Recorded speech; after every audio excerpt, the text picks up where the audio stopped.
Hey everybody, Dauntless is here, and welcome back to the Space Quest series. This, right here, is the game that I grew up on. More than any other Space Quest series, this is the pinnacle of the series, in my opinion, and in quite a few. This is one of the few games back in its day that costed over $1 million to produce. It was one of the first $1 million production games ever. It featured quite a few things. Much more fancy graphics. It's a point-and-click interface.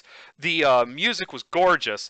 But more importantly, as time went on, they started adding on more to it and fixing a couple things that would make it kind of annoying as it went on. So it actually aged pretty well. Originally, there was some copyright protection stuff, which was flat out annoying.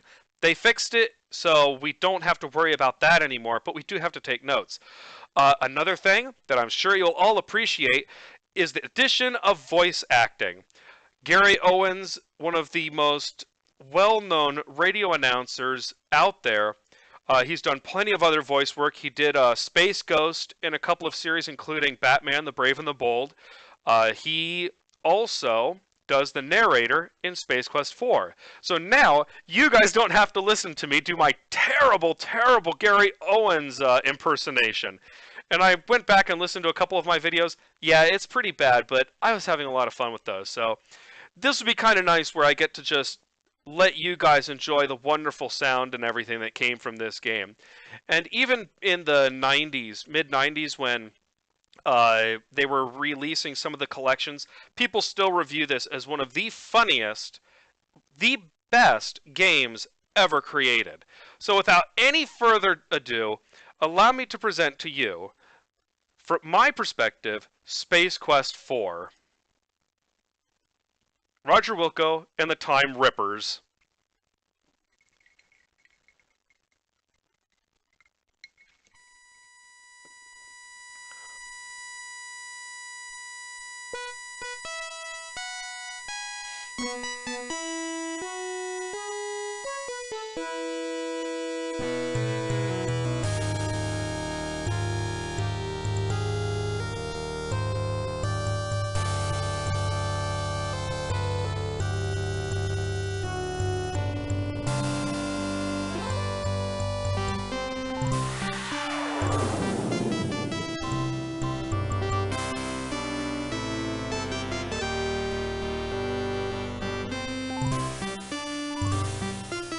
Ken Williams' boss provided a voice in this game, by the way.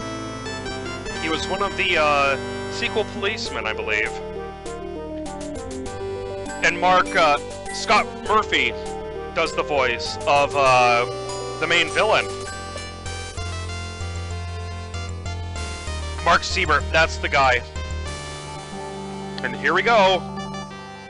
Join our friend and semi-hero Roger Wilco as he rockets back toward his home planet Xenon, which he hasn't seen since Space Quest 2. Having successfully rescued those two ingrates from Andromeda, he decides a pit stop on Magmetheus is in order. I think he was the voice of Powdered Toast Man as well.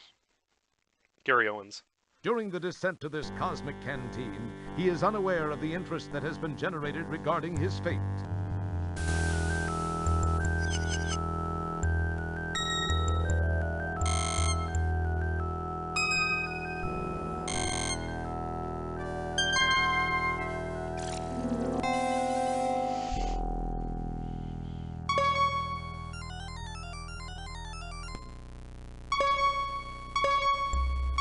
We have confirmation of his position, Master. Off to Magmetheus with you, then. It is time for Wilco to meet the fate which I have crafted for him. As our story begins, we find the aluminum mallard parked outside a seedy spaceport bar. It's a E.T. Well, it used to be. I love how his eyeballs are just huge. Ah, crap! I want what he had! One of his greatly exaggerated tales of adventure. The aliens are only too happy to listen, as long as Roger is by. See, there was this deadly root monster, Which a sucked. ferocious swamp creature, and a Labion terror beast to contend with. Then I had to outsmart another of Vohal's gorillas and steal the shuttle so I could penetrate the asteroid fortress and pull the plug on that corpulent creep. Are you Roger Wilco? Yeah. Please come with me.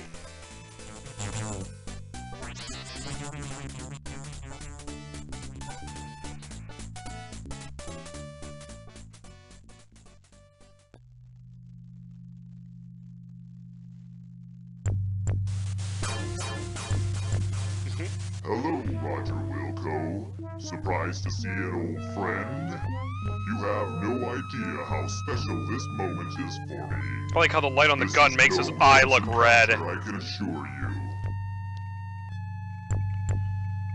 I have this one loose end to tie up before I begin my reign as the supreme being of all that exists.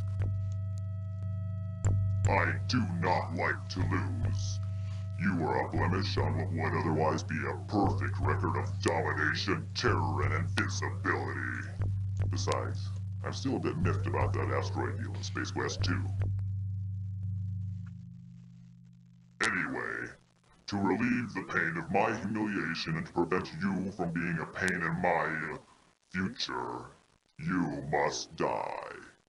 It's been nice seeing you one last time. Then, do the dirty deed.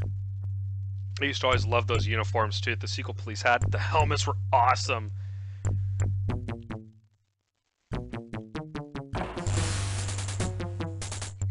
You go left and split them up. Mr. Wilco, follow me and do exactly as I say. Let's move! And that guy, that voice actor did a lot later on. Not like a ton, but I'll explain in a moment.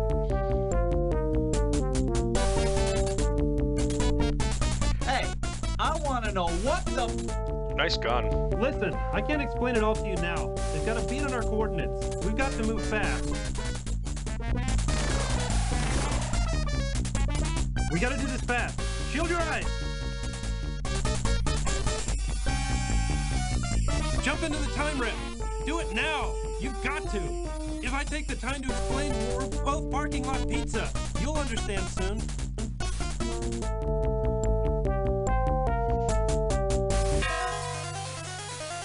And there's all 256 colors going by. That's right. This went from an EGA 16-bit to a VGA 256 colors. Oh my goodness, what were we ever going to do with all of that? Well, make Space Quest 4, because I think it used all 256 of them.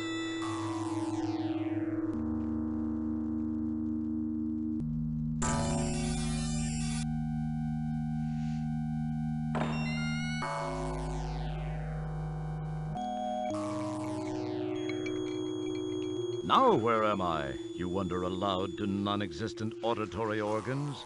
This place sure looks homey. Hey, wait, this looks just like Xenon. It is Xenon. It's really a Pio. Along with the changes induced by an armed conflict, the city looks different, more modern, with a heavy dash of post-disaster seasoning. Casually glancing at the status line, you happen to notice that you're in Space Quest 12. Whoops. What's happened? Who was that guy with the overdeveloped hairdryer? Why did you let yourself be talked into jumping into some strange shimmering hole?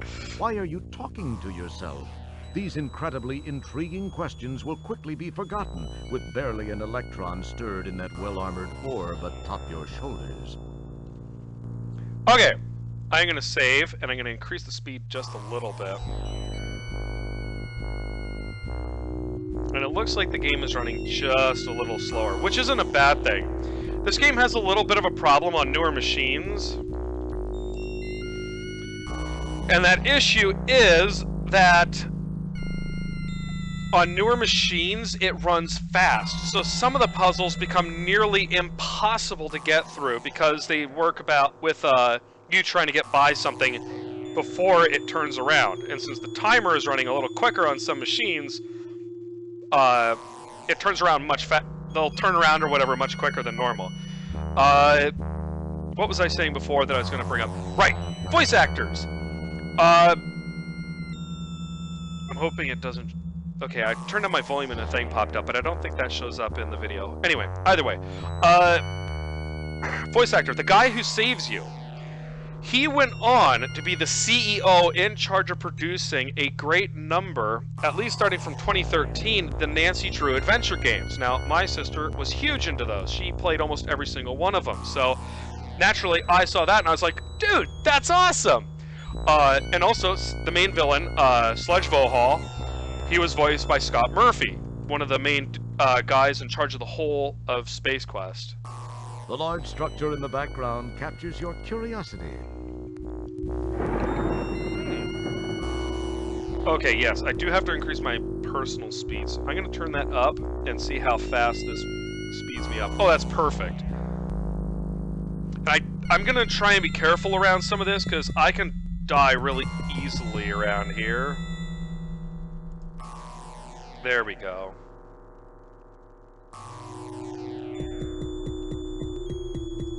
After taking a quick look around to reassure yourself that the place is as dead as it looks, you snitch the Pocket Pal laptop. Keep your hands... Okay, then I gotta get out of here. Looks like the timer is actually not so bad right here. You'll notice the skimmer is from Star Wars. There are so many references to Star Wars in these games. Another of Xenon's ruined structures awaits the final slow assault of nature.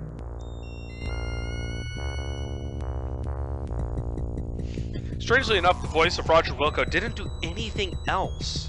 Like, if you look up the guy, he's only done this game. He might have done some design work and stuff, but... Okay, you now have the unstable ordnance. Remember, it was your idea. Good luck. And I apologize in advance. Oh, I gotta get out of here. This is the only form of actual life that you've seen here. Its clothes are tattered, and a grotesque metal contraption is clamped to its head, which serves to hold the eyelids permanently open. God, those were so creepy when I was a kid, too. Scariest part of the game was walking around trying to avoid that. A very wise choice. You gain extra points for picking it up and putting it down. Inside the tank, you decide some things are better left alone. Okay, so since I know he's there, hopefully I'll be able to get by with some of this other stuff without having to worry about him. Do I get to... You stand centrally located in perhaps the only debris-clear area on the surface of this city. This was a busy intersection of commerce when times were happier, and life, well, just existed. An odd structure looms in the distance.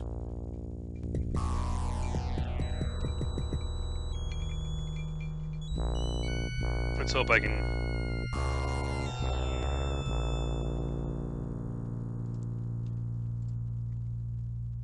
It's a lightweight, worn piece of rope. A battered and boarded storefront shows the wear and tear a little war can have on it. Wild berry. You take the small, frayed, useless-looking length of rope. Now, theoretically...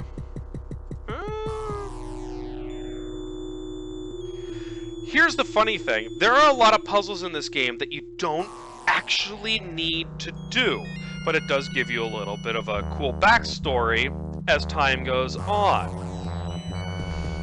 For example, this one right here, you really don't even need to do. Like the whole thing with the laptop, you don't... Timing... Yes! That was without a doubt one of the finest examples of bunny snatching I've ever seen. Thank you. The stress placed on the rope during the bunny snatching was too much. You cast the useless fibers aside. Alright. Yeah, but you don't have to do any of this with the laptop to win the game. Back of the bunny's polyplastoid torso. But it does give you a little bit of a You plug the backstory as time goes on. Into the laptop. Yeah, the timer is working perfectly on this. Okay, so I could probably get through this game without having too much of an issue. Because that's the hardest thing about it, honestly, is the fact that the game is originally was running so fast on my computers, I couldn't do anything. And I know I'm missing stuff that I could show you. I apologize for that, but again, I want to make sure that these aren't like the longest You videos take the ever. jar into custody. That's it, Jar! You're going into custody! And this right here, I will just say, is probably one of my favorite audio sections ever. The soundtrack and the voice work is amazing. Like, it's beautifully done. The way it's presented, suitably terrifying and depressing at the same time. Ah, a button. Perhaps I'll give it a press. See, it's the most depressing button push ever. There we go. Data entry 22795. This message is to whomever may be so fortunate as to find it. I am Professor Lloyd, lead designer of the Xenon Supercomputer Project, the ultimate in artificial intelligence. The computer was designed to enhance our lives, but instead ended up being the ruin of us all. We made the mistake of tying it into the most important facets of our existence here on Xenon, including our weather control and defense systems. It seemed like a sound idea at the time, and all proceeded well for about 3 years. It was around then that a deep space salvage operation recovered what appeared to be some sort of antiquated data storage unit contained in a flimsy cardboard box on which the words Leisure Suit Larry were imprinted. On its back was the picture of References a to not particularly wholesome other Space gentleman, Quest. but that's another Other Quest story. games. My counterparts exhibited shameful behavior as they tore open the box to get at its contents. I could not understand the commotion it generated. The data was uploaded into the supercomputer for analysis. As a result, a crippling virus spread through the machine like a bad social disease. All control of the computer was lost. All screens went blank. Then these words were displayed by the monitors and uttered by the vocal outputs. Wilco must pay. From that day forth, the possessed computer waged war on the inhabitants of Xenon, using our own weapons against us. Some managed to escape to other planets. Those of us who remained stayed to fight the machines and robots under its control. It was a bloody war. Those of us that were not killed were taken captive and modified.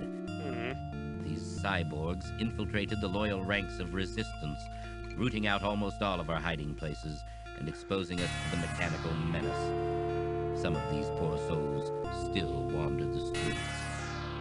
As of this recording, we are down to only a handful of rebels. My health is deteriorating rapidly. To make matters worse, I've just learned that the computer has unraveled the mysteries of time travel. I've sent my 2 best men to attempt to steal this new technology. If you are not a machine, then perhaps they were successful. Please realize, you are Xenon's last hope.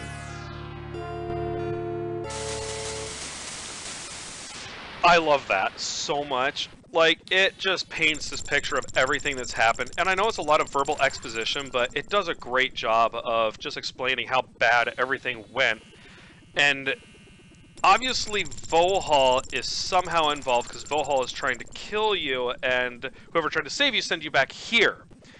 Obviously, the 2 best men were the guys who came to get you. So, my goal is to save my home planet of Xenon.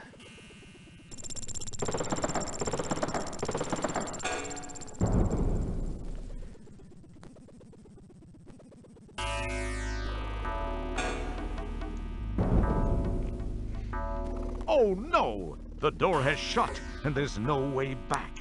What are you going to do now? Escape! That's what I'm gonna do! Okay, there it is, good. Oh, this is so nice. Obviously, if you get the Steam version, just know it... Okay, I apparently missed it on that. Oh crap. Run! Ah! There's the song.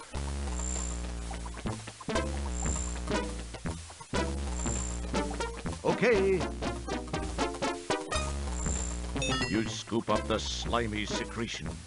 Better get away now before it scoops you up. There we go. Yeah, it's so nice to be able to play this without having to worry about the game basically over speeding itself. And like the other games, don't forget to save. It is the most vital part of any Space Quest game, any Sierra game, to save as often as possible. Whenever you feel like you've accomplished something, actually. And generally on different save points.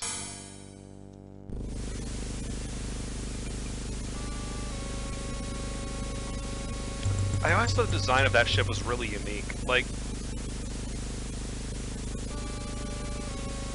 the art on it is strange because you can't really tell what shape it has. Like, it looks like it's kind of a disc and stuff.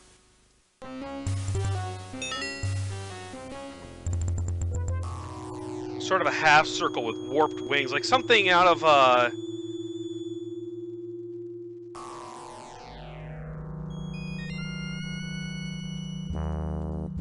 You look at the finely sculpted ship. It looks to have been designed for atmospheric operation, probably used solely for patrol excursions. Okay, let's see. This seems to be a relatively spacious landing gear compartment. Wonder how cramped it gets in there when the gear is stowed. And I'll try to look around more when it's not timed. But when it's timed, it's like, you really gotta move and make sure you don't, you know, play around too much. You know what it reminds me of is a ship from, Flight of the Navigator. Because the front landing gear kind of looks like the way you get into the ship in that movie. Because the front landing gear is the front stairway. At least that's what it looks like.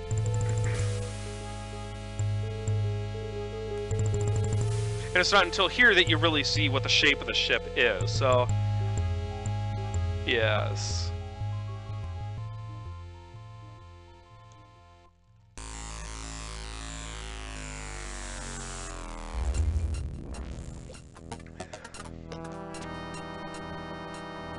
And in this one, you turn the speed up, and it affects only you, which is really nice. This is the patrol shuttle you hitched a ride on. This is a fueling unit for the patrol shuttle.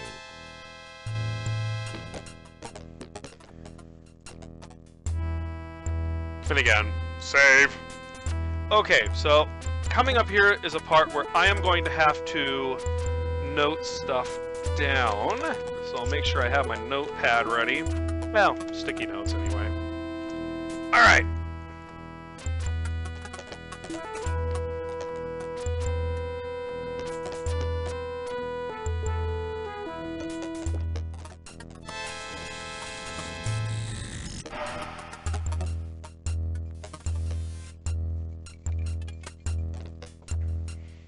I've just completed a scan of the Labion sector of Space Quest 2.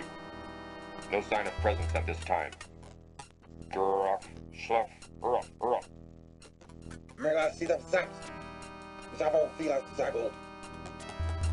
You look quickly, careful not to attract any attention. As you can see, they are carrying weapons.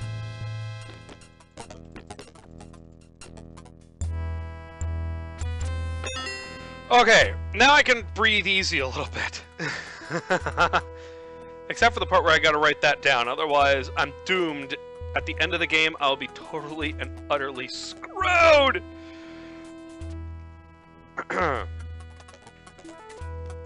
Okay, so, how this worked back when I first played this game.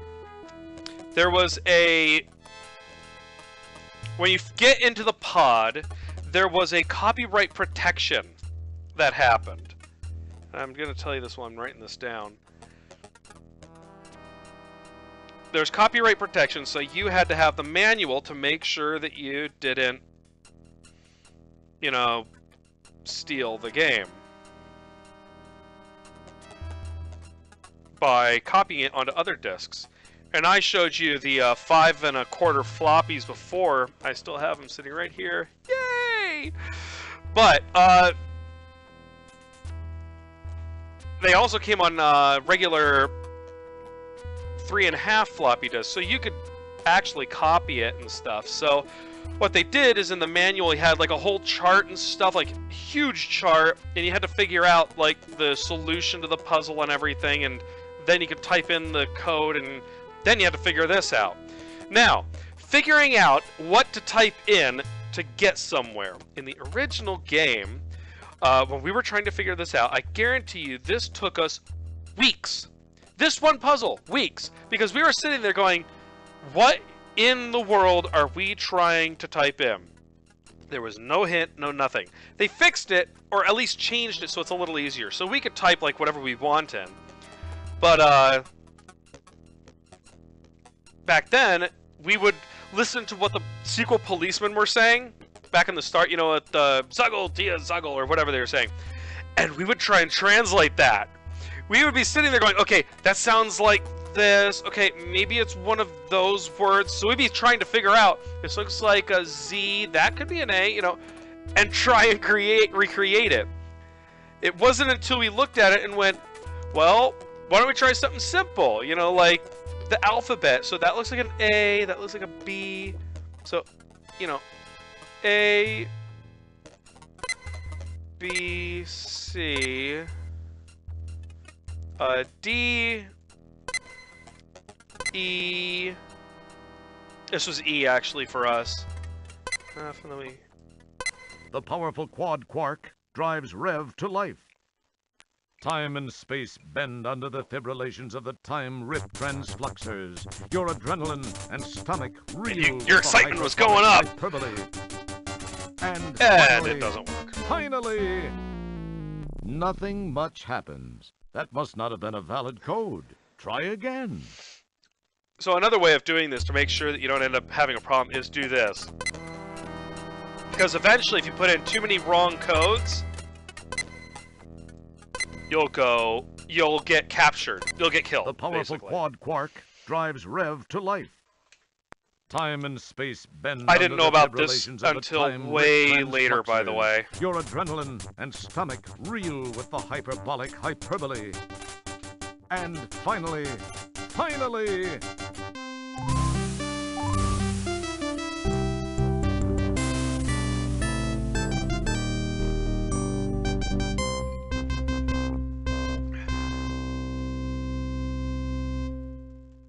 and there we are. This is Space Quest 3. Now, unfortunately, you might remember something about this game. Getting out onto this planet, you needed the thermal weave underwear. I don't have them, so if I try to do anything, I'll probably die. This view provides a flashback to a recent adventure. It looks real hot out there. Hot enough for thermal weave underwear. Yeah, and if you get out, you melt. So anyway, here, let me try this. A, B, C, D, E, F, enter. The powerful quad quark drives Rev to life. Time and space bend under the fibrillations of the time rip transfluxers. Your adrenaline and stomach reel with the hyperbolic hyperbole. And finally, oh my goodness. And it took us a week to try that out. I'm granting we may not have been the smartest people, but oh my goodness. We were trying to figure out, like, there had to be a logical puzzle to put in, but nope. It was something so simple, and A, B, C, D, E, F. Just try and figure it out. But anyway, yes.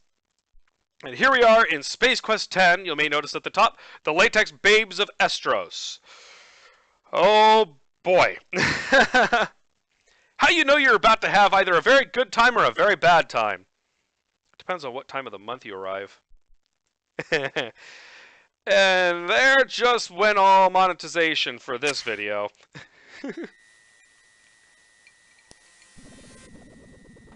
Alright.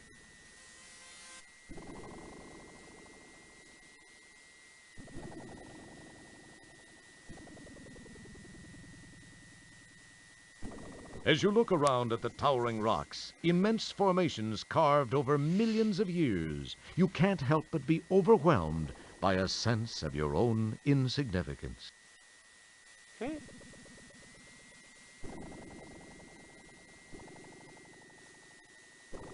Whoa! What was that? Yeah. What was that?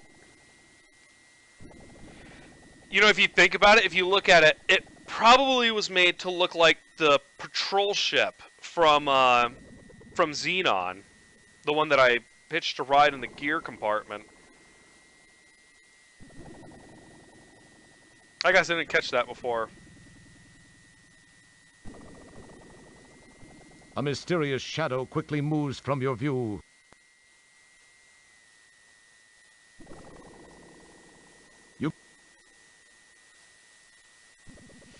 I'm sorry, I skipped that. He says you get the feeling you're not alone here. Oh man, I forgot he said that.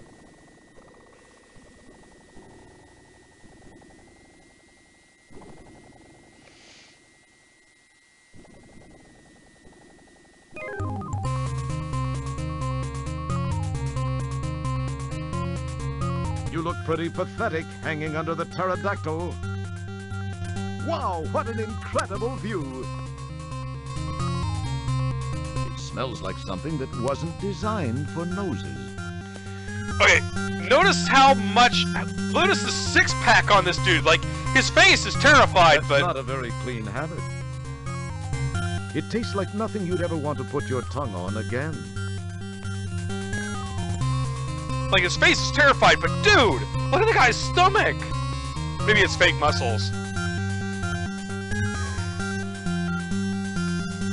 You see a huge nest in the distance below you.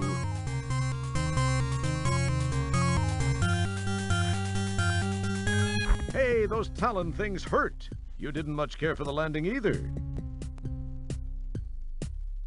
The huge nest is constructed of sticks and assorted being parts gathered from this bleak planet. It is then cemented in place by a generous helping of pterodactyl saliva. My. Rather than the sequel policeman penetrating the inner sanctum of the nest, the reverse obviously occurred. Okay, so...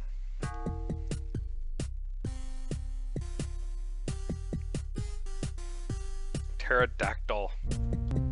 I always wanted to see the full pterodactyl, because, you know, as a kid, dinosaur!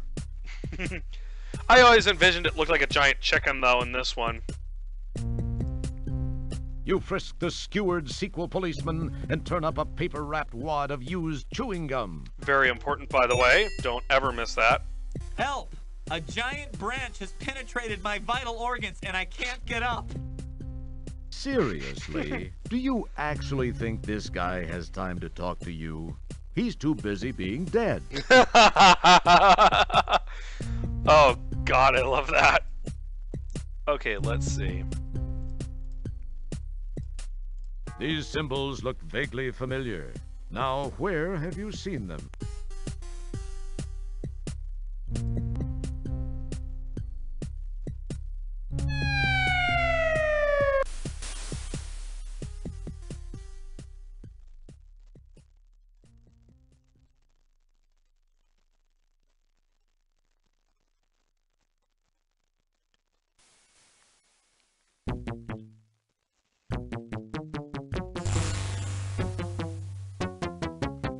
Hi! Well...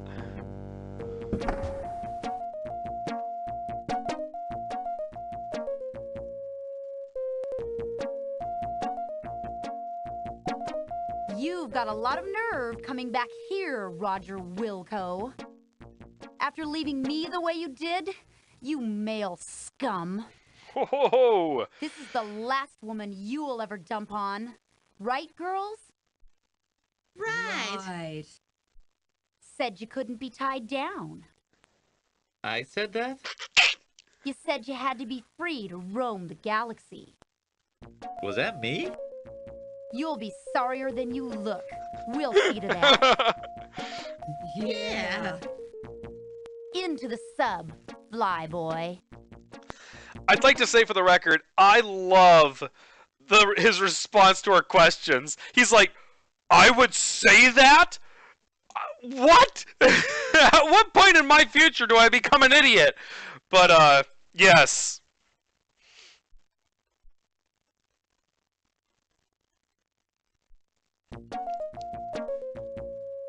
And I know it's not the woman that he's supposed to marry later on. This one looks committed to finding out just how good you'd look on a spit. Her spear gun is pointed in a direction that eliminates any need for second thought. Gee, maybe you should walk right on up to her and give it a try. Not... But... Okay, fine. Yeah, right. Best to keep your taste buds packed away right now, Buckwheat. Alright, let's go for it. There was a little thing you'd do where if you walked far enough ahead, just in the right spot, she would fire, but you would still get in the pod. Say, there's an odd-looking specimen. What have I stepped into this time? This is Zandra. We are approaching checkpoint 6. Prepare to open the tunnel door. You're not sure what it is, but you bet it would look cool spewing through the propellers. And there, right there, is where they vocalized the door. Everyone's thoughts. I wonder what that would look like spewing through the propellers. Yep. I'm a guy.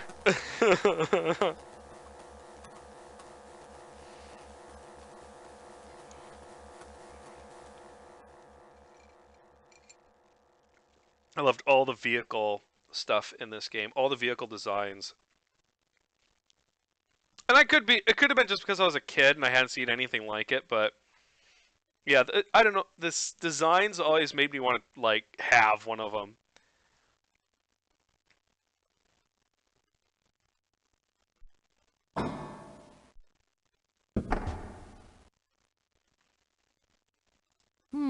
You wonder if she has a boyfriend. I wonder why, Mr. Wilco.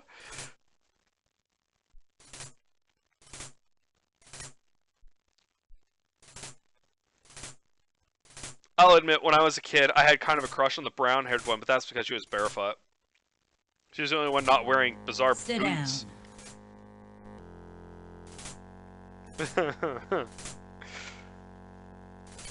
Comfy, Mr. Wilco? Hey, what are you doing? Let me go, witch. Shut up. Your whimpering sickens me. I'll teach you not to run out on me. Thorine is quite knowledgeable in the ways of torture. I'll let the two of you get acquainted. Thorine, do your stuff. God, that's an ugly haircut. With pleasure, Zandra.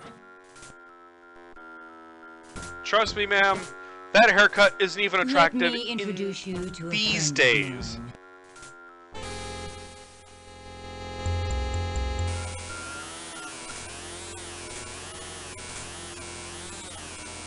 This is EpiRip 357, the most powerful hand hair remover in the universe, and it's capable of shaving your legs clean off.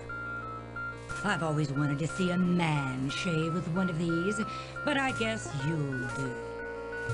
Now you'll know the meaning of the word pay. She sounds like Captain Catherine Janeway.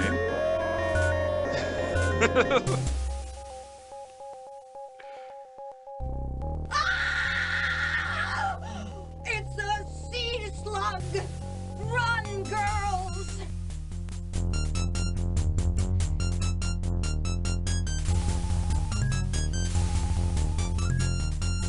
Oh boy.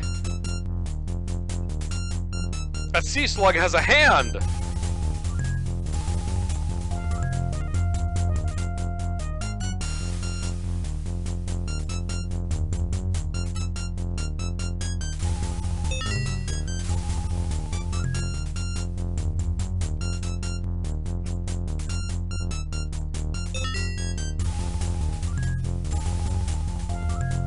nothing happens.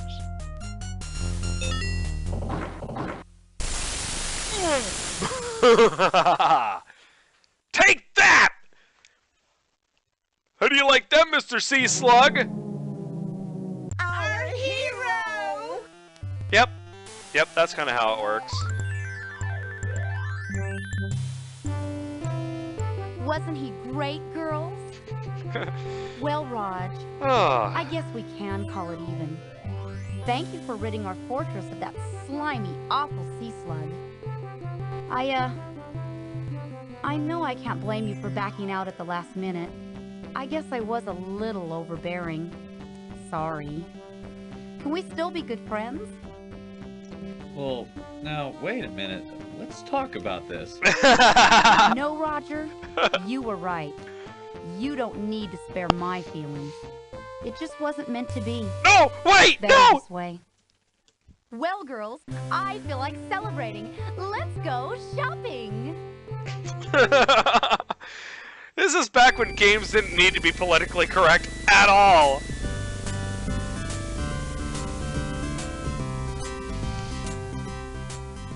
Meanwhile, back in Space Quest 12... Back here.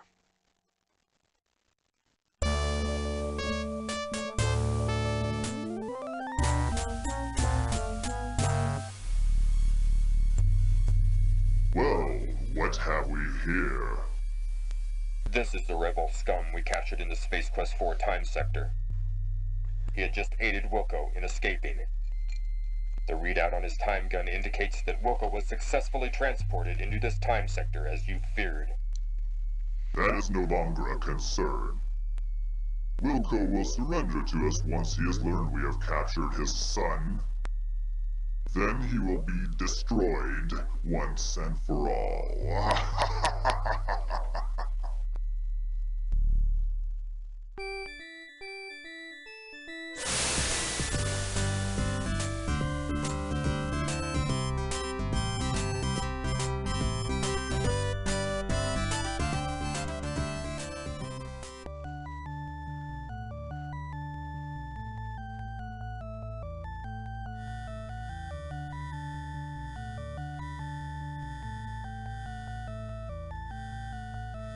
Sail!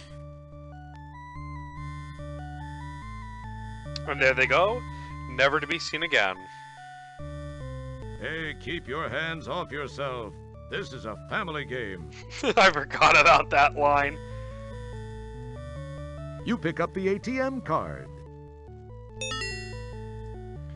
Okay, I'll be back in just 1 second.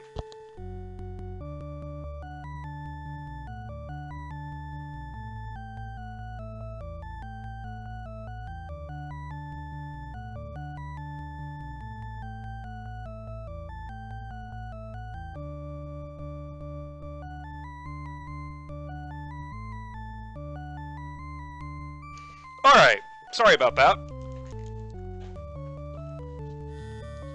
You gotta keep yourself hydrated while doing these things. It's just another vital part of the Galaxy Galleria shopping mall. Okay, so there is plenty to look at, and this is probably going to be the longest part of the game. Just because of all the cool stuff I want to show you. I love that guy. They added the characters that are always going around here.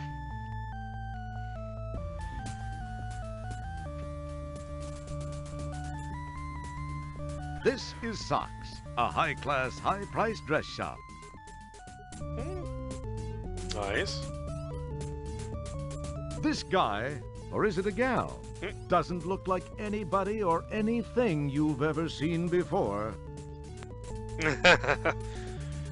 Well, at least we're seeking out new life and new civilizations. Arcade! Woo-ha! Why, it's Buckazoid Bill's Arcade and Sushi Bar. Arcade and sushi bar. Wow. You know what? Nowadays, if they had that, I don't think I'd ever leave. Jeez, this guy could be a whole basketball team. I love that. The sign reads, Big and Tall. Oh, yeah. How much money do I have? I have 59 Buckazoids. I can do it! Come on! You can do it, Mr. Roger! Let's do this! Oh, thank God. Ah, there we go.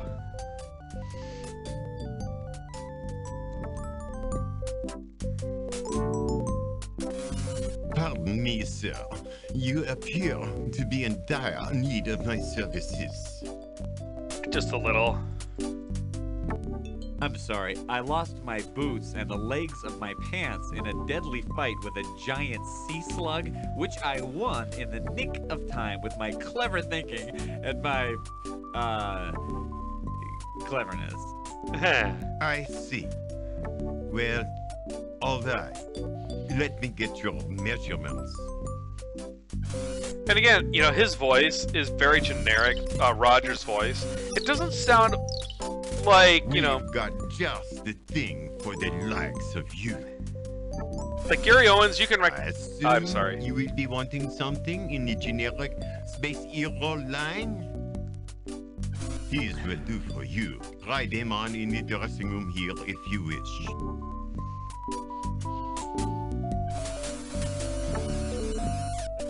You change your clothes, not forgetting the items in your pocket. You never know when you'll need them. You step out looking good as new. That will be a 20 Buckazoids, please. Perfect. Okay, so as I was saying about the voice, it's not something that stands out. It's not like Gary Owens or anything like that, or even this guy with his accent and all that. It sounds generic enough that if you're... Me personally, whenever I was speaking, I could hear myself sounding like that. Nowadays, I'm pretty sure I don't sound anything like that, but... Yes. Thank you so much for shopping with us, sir. Do come back soon. The well-dressed alien will want to be seen in this lovely ensemble, perfect for those nights out at the Solar Ballet. This one looks like it might have been designed for ceremonial functions. This looks like a pressure suit for something with upper body appendages. This suit is a replacement shell for some sort of exoskeletal wanderer. And hey, check out those boots. It looks like a slip cover for a snake. I love that one.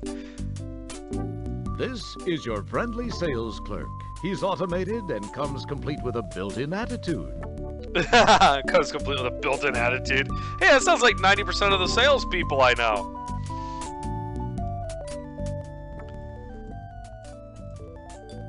Okay, carrying on. Let's see what we got. Monolith Burger!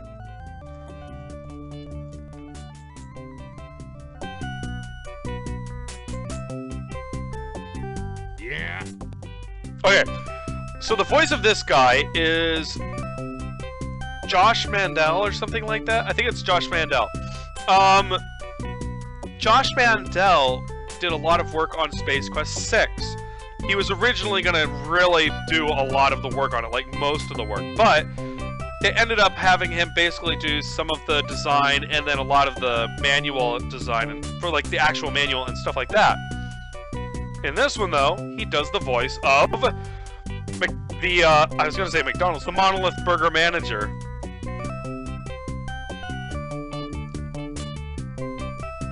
And I'm going to save because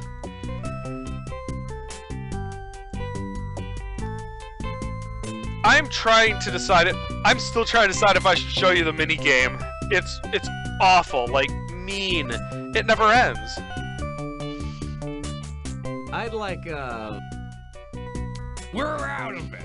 We're out of everything, including employees. Okay. Would you like to apply for a job?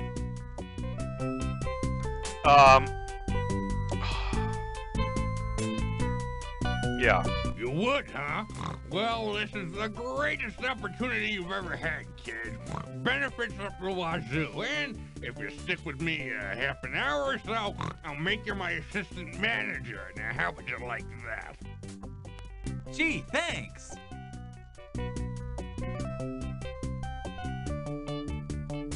Warning, the following sequence contains explicit arcade action and is not recommended for die-hard adventure players, the arcade squeamish, or those with poor to non-existent motor skills. Okay, so here's the problem with this one. One time, we decided we were going to try and do this arcade section. And you know what? I'm going to let you guys look it up if you want to see that. Basically, it's a conveyor belt and you put stuff on a hamburger, and that's all it is. There's some funny voice things and stuff like that. You can set the speed all the way down, and it makes it basically a lot easier. But it never ends. We played it for an hour and a half, non-stop. And it never stopped. It just keeps going. So, after a while, it was just like, meh, whatever. So, I'm going to skip it. You're about to be fired. For time's sake.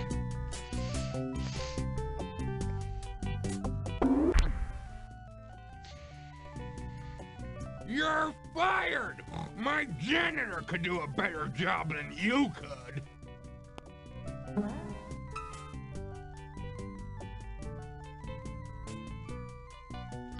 But you'll notice I spent 20, so I should have 39. I now have 73 Buckazoids, so I have just enough to get through. Now I need to grab that Stokey. Okay, he's so good. Originally named Radio Shock.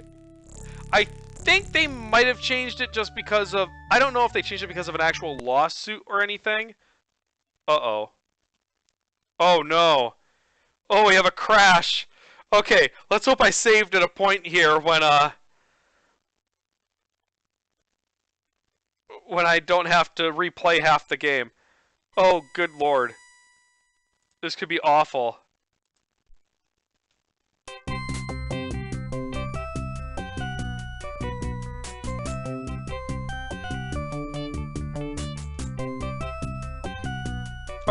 Okay, this isn't too bad. I'd like a... Yeah, we heard all We're this. out. Would you like... You would, huh? Gee, thanks. Okay, come on, Warning, the following sequence... Yes, please let me whip out. Yes, I know, I'm fired. I don't know why, but apparently I'm fired.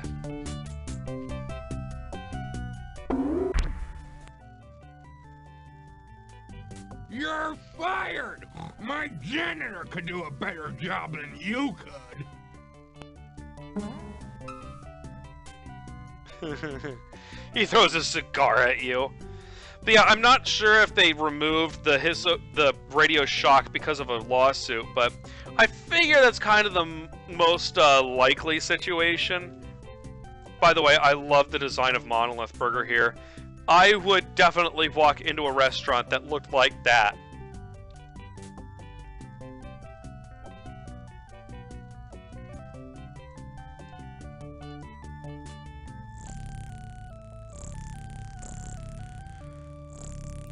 You don't need to look at that. Well, fine then.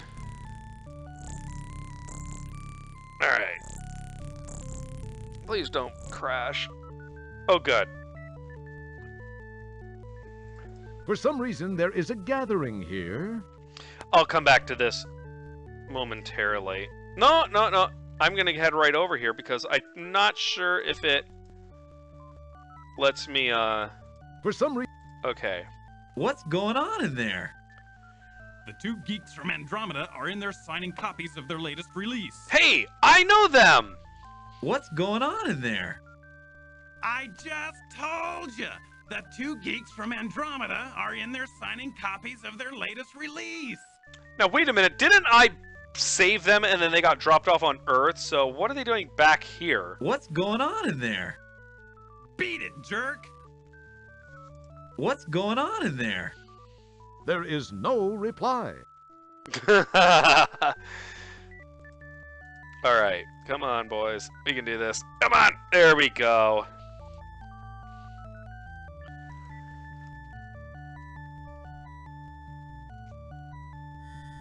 Okay, there it is. Good. It's still here. You retrieve the cigar butt. And you do need that. Like, there's some items that you really, really need, and then there's some that you can get, and it'll give you a nice little, It'll give you a nice little storyline snippet later on, but they're not necessary to actually winning the game. Now, if you want to get the best score, on the other hand, you should probably try and make sure you get everything. I'm not going to try and get everything, because one of them requires a little bit of backtracking. To be honest, it was actually the one with the laptop, but we'll see what happens. Maybe I'll go ahead and bother with that. Here we go. It's you! It's you! Roger Wilco, Space Guy! Okie dokie. Wow, an Autobox teller machine! I give you the first instance of identity theft.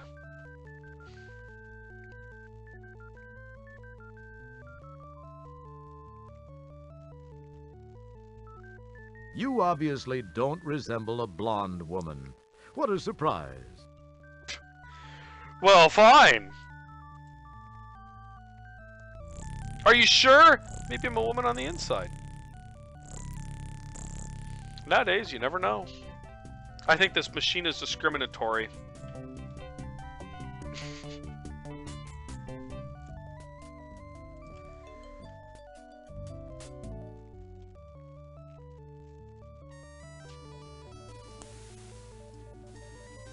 Now, here's the thing about the arcade. There was something I do remember, and that is, don't go into the arcade unless you really, really want to move on, because I one time went in there at the wrong time, and I lost so much. You check out the clerk. You've always had a thing for women with antenna.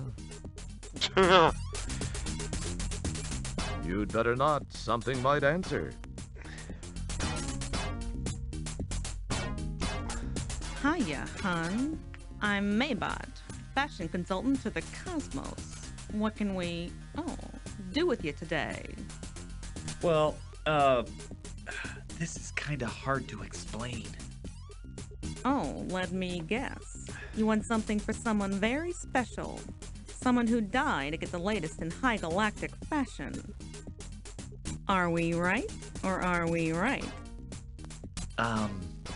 We're right. Okay. What size does she take?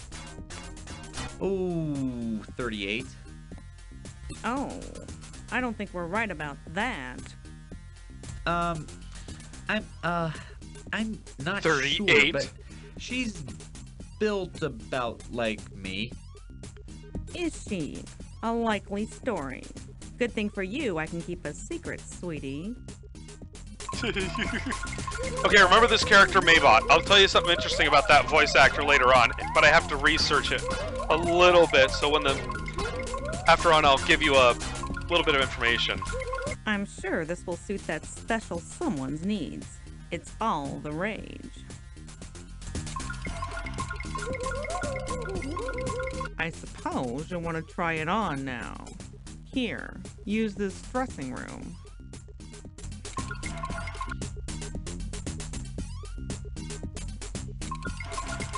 And honey, if your special someone needs a wig, this one should look pretty good on you.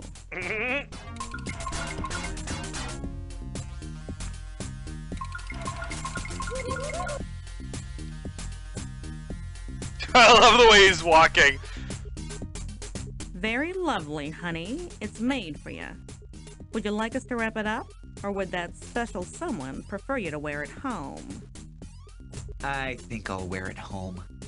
Jesus. Wow. I don't know who did his makeup, but holy crap. Appreciate it, hon. You like the shoes, but the stripes might make you look overweight. Hey, not bad for a robotic mannequin. Would stripes look good on me, you wonder? Those boots are attractive. Fringe, would that be too daring?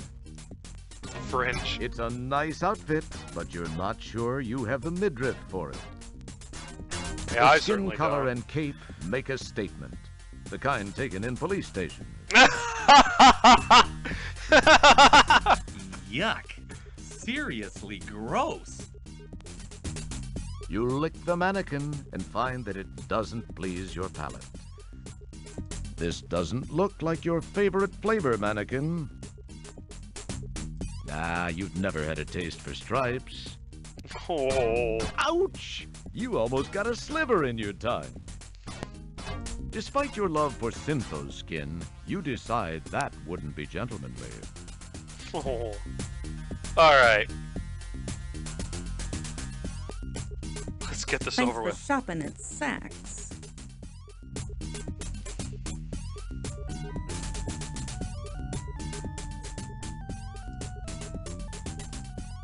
Okay, things are much harder in this outfit, by the way.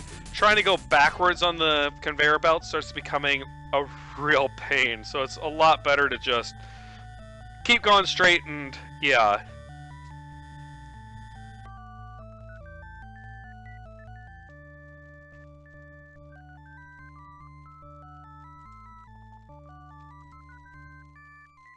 Alright, now let's try this. Hey, Zandra! How much do you carry?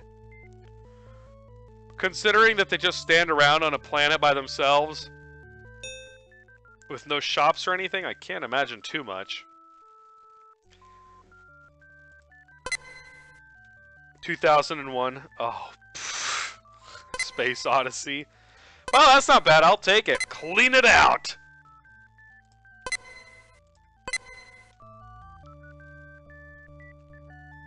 So now I have 2014 Buckazoids.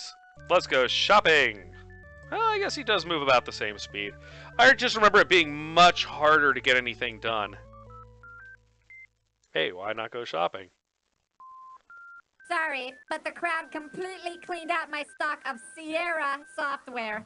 The only thing that's left is boring home and business application software, along with a few inferior games. But feel free to look around anyway.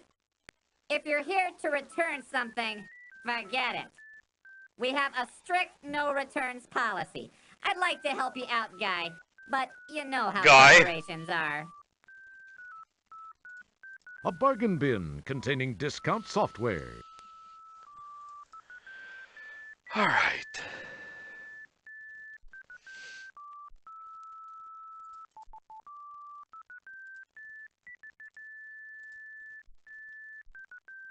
Oh, I'm sorry.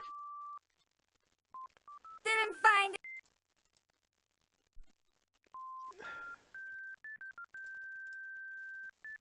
It's here at last, with a combination of SAI, Simulated Artificial Intelligence, and VRAI, Virtually Real Artificial Intelligence. We at Max This Software Maxis have created a simulated simulator experience that's unlike anything you've ever simulated playing before. With SimSim, you can create a simulated environment in which you can create any simulated environment you want.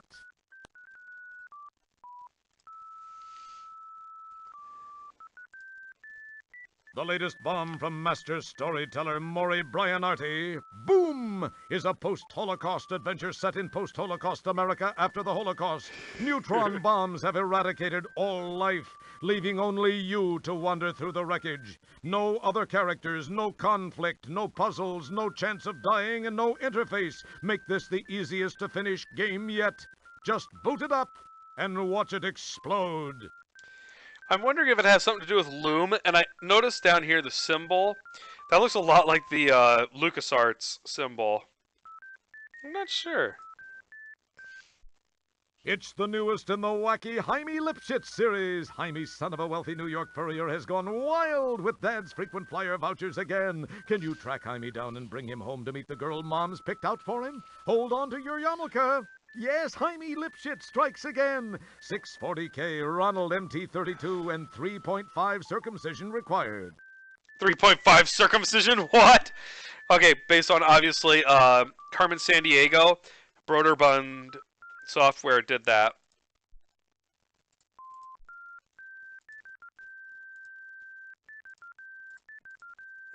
Following closely on the heels of his hit Tic-Tac-Toe construction set, Phil Fudge does it again. Using a simple point-and-click interface, Scumsoft. you construct the checkerboard of your dreams. Fill in an 8x8 grid with squares of your choice, red or black, in any arrangement, as long as it's alternating.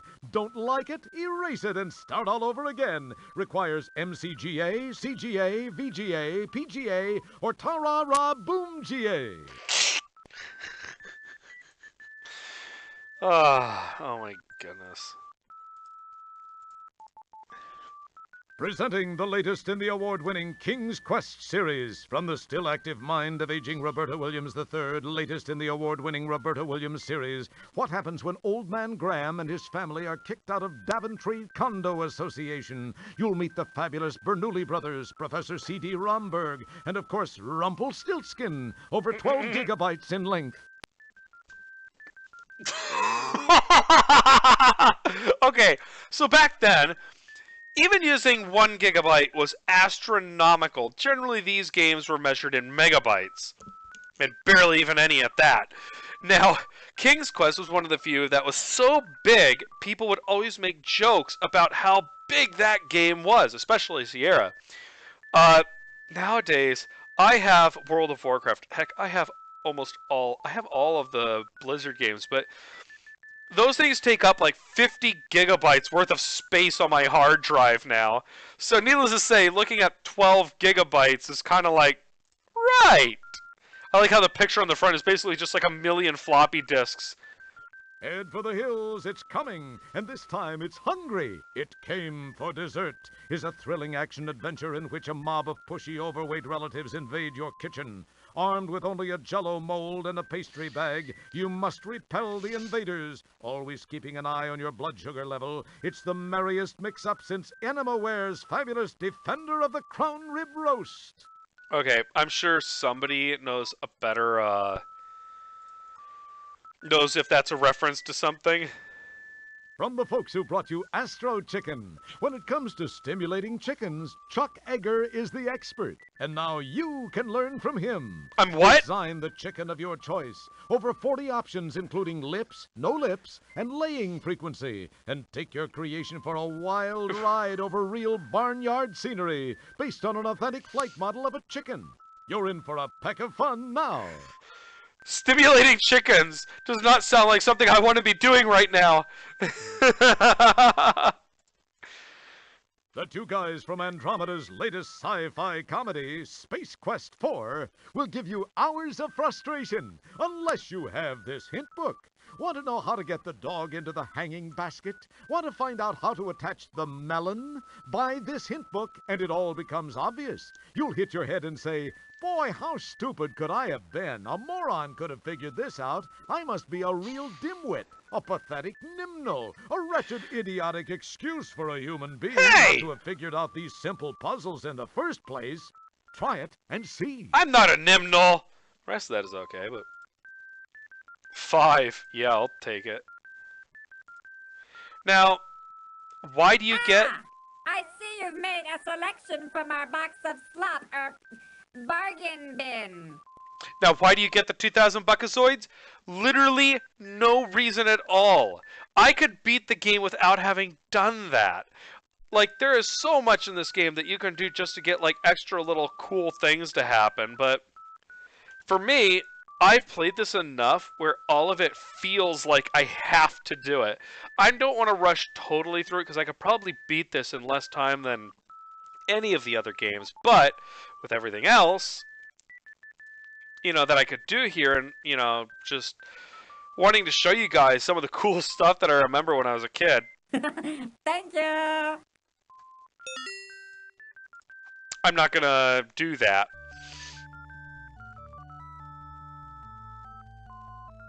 Because I could have bought that hint book without... Because it was only 5 Buckazoids. Okay, so let's take a look at this. Serve no purpose. Nothing happened. An SQ4 hint book. I'm in a long tunnel with a light visible at the far end. What should I do? Maybe you're having a near-death experience. Go for it! Haven't you ever seen Poltergeist? Go into the light, Carol Ann. See, the wound where the tentacle venomite ripped my larynx out keeps getting infected. Help! picking at it again, that'll only make it worse. Have you found the iodine dispenser? Bottle of peroxide? Salt shaker. Put salt in the wound. Mix iodine into the peroxide and shake some salt into it. Apply the mixture to the wound. Scrape yourself off the ceiling and get on with the game. This is not a nice hint book. It's trying to tell me how to do things worse. I can't seem to find the one-armed man anywhere. Ask Bob. There's no one-armed man. Turn yourself in. Can't find the one-armed man, so don't bother looking. He's at the carnival. I can't hear about the two guys at the bar are saying. Listen to men. Well, that's right. This is a parserless game. Click the ear icon on the men. Oh, that's right. There's no ear icon. Click the eye icon on the men. That didn't help either, did it? Did you think it would? Just fooling. There's no way to hear what they're saying. That'll teach you to read ahead in this hint book. Reference to Space Quest 1, of course. And I think you can do listen to men, and it will come up with that conversation telling you where the Deltar is. But I always like the option where you sit there and are, like, sucking down beers. Strawberry is to Sky as Fire Engine is to Blueberry. India.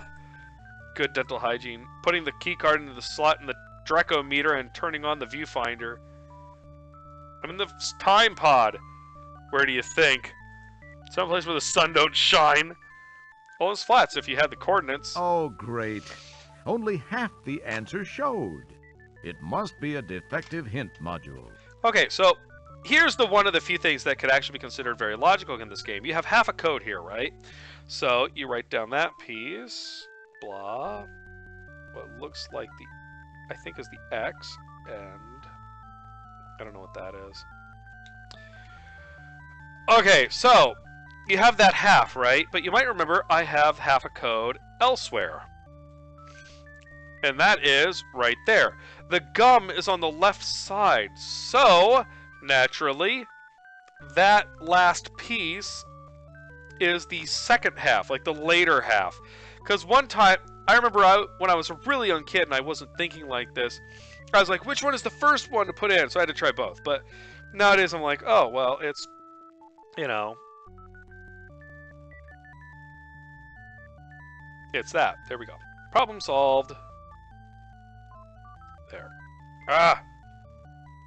Make it recognizable. Okay.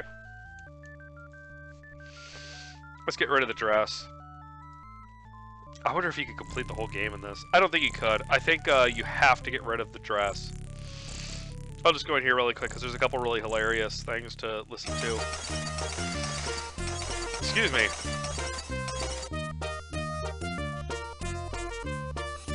These special sale items are available for a limited time only. Availability is limited to items in stock, as is only, no returns. Some items may be demo models, scratched, dented, or just not in very good shape. No warranties these are the specials, by the way. To these items. No refund or exchange. Jeez.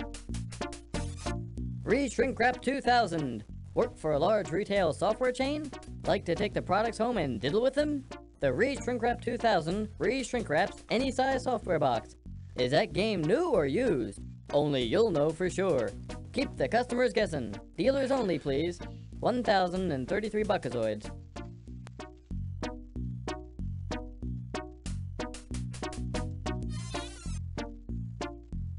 Okay.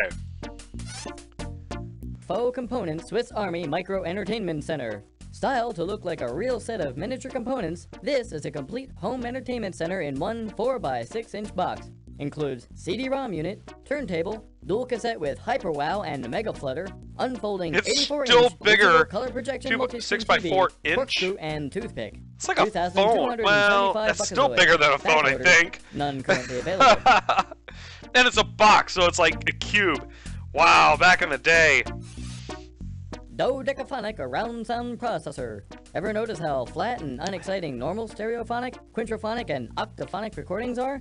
With the dodecaphonic around sound processor, your music will seem to come from 12 directions. In front of you, behind you, either side of you, 4 midpoints in between, above you, below you, from inside of you, and from the upstairs neighbors. 877 buckazoids discontinued. Darn it! I thought that would make the sound of my videos sound at least passable. CD-GI-ROM TV. Move over CD-ROM, CDG, CDI, and CD-TV. CD-GDI-ROM TV does everything the others do and more. Besides accepting the formats mentioned above, CD-GI-ROM TV also plays high-quality Laserdisc movies, sure to become popular any century now. 842 buckazoids. Estimated delivery, summer 2735. And that's crazy because it basically just described DVD, which of course we have Blu-ray now, so looking at that, it's like, back in the day, they were like, yeah, it might become popular, but yeah, oh my goodness. Pocket Pal Portable Terminal. Say, I have is that one. a complete You might remember. workstation in your pocket, or are you just glad to see me? Now you can carry the power of a I'm not dumb into terminal robots. around with you without even creasing your jumpsuit. Includes chiclet-style keyboard and dentine-style mouse. 3,406 buckazoids. I don't have enough. Pocket Pal connector. If you're a If I have proud enough owner time, of I'll our try and do ever-popular this. Pocket Pal This is the thing you need. terminal, you have no doubt noticed that without the proper connector, it is virtually useless. Yeah, I Fortunately, noticed. at this moment, our exclusive Pocket Pal connector is on sale for just 1,999 buckazoids. Get yours now before the price goes up even further. Okay, so there's a lot of other stuff to look at, and if this video gets really popular and people really like it, I'll post up another one just looking at the crazy stuff you can look at in here. But I do want to keep this playthrough at least within the couple-hour range. Because again, there is so much that you can do. Okay, don't need that yet. There's so much just extra stuff that you can play around with and have fun with. And that's why this game was so addicting for me. As a kid, I could walk around and there was always weird new stuff that I'd come across. So it kind of defined exploring adventure and stuff like that for me as a kid. Even now, I can still... There's still some stuff that I didn't know about it, like finding out... As you change your clothes, you think to yourself that even in drag, you still have incredible animal magnetism. Or is that just a lack of deodorant? There's still a lot that you can discover, like a lot that I've been discovering. Like in number 3, being able to find out, you know, that one solution for the thing. Thanks for shopping at Saks. With the Terminator. In this one, though, like that thing where I pick up and then put back down the unstable ordnance. Okay, yeah, this is the one where it's impossible because it slows down a lot here. The unstable ordnance, basically, I'm just like, I didn't know that. I didn't know it at all. And I learned it, and I was like, really? You get extra points for picking it up and putting it down? Okay, so now things are starting to close. So this is the part where you gotta save, and this was the part that was impossible if your game was running too quick.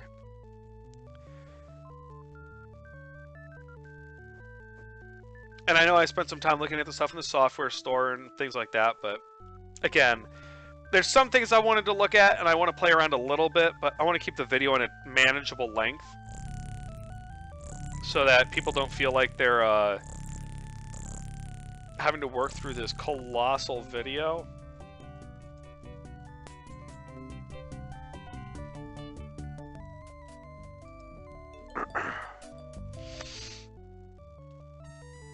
Okay, here we go.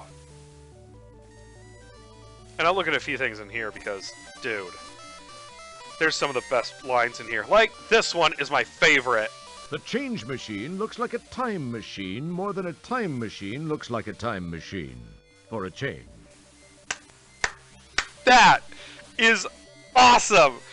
I am so into that, like, that kind of humor where the words and everything are just silly and idiotic, but I know that a lot of people rolled their eyes really hard at some of the jokes in this game just because of the, you know, how much of it is basically a pun or just a weird little silly play on words, but oh god, I love it so much. I died laughing at that when I first saw it, and I've seen it so much that, you know, I don't die laughing as much, but it still entertains the crap out of me. As you look around the arcade, you see that some of your old favorites are still working. Monaco Princess Stunt Drivin', Choke and Croak, Ghetto Blaster, and Dweeb Hunter. The air is filled with smoke, sweat, and ozone, reminding you of your favorite cologne, Night in Programming. The sign says Ms. Astro Chicken. How strange that nobody is playing it. Ms. Astro Chicken. I played the first one. Your best score Do on I play the Captain's second? Apple was 251. This kid has 15,290,912. Well, it helps when he has a hand on his head. Watching this fine youngster brings back fond memories of your youth. Little did you know that all those hours of playing blazin' paddles were in preparation for being a space guy hero type. This game, Dweeb Hunter, reminds you too much of your present predicament. And guess who the dweeb is? Okay, here's the thing that I think I have basically missed. And it's not me because I have been playing it wrong, it's because the game didn't activate certain things. When the sequel police show up in certain areas, it's to give you the idea that you are being hunted. So in this one on Estros, when you walk to one side, when you go back to your own pod and start walking down where you get captured by the pterodactyl, the sequel police normally are supposed to show up and start chasing you. It went a little too fast with me, just because I think the timing is a little off, but I'm not noticing it as badly because I'm used to it. And it's nowhere near as bad as it used to be. But basically, you are being hunted regularly, like all the time right now. Okay, here we go. Tell you what, I'm not going to play Miss Astro Chicken right now. I'm going to give it its own video. I am going to make a Ms. Astro Chicken video. Oh, hi guys, how are you doing? Oh, hi Mark. There's a little thing that has all the arcade games from Space Quest 1 VGA and the 2 from this one, which are the burgers and this. So I am going to play that, so I have a video of some of the arcade sections. And you can watch them and watch me fail horribly.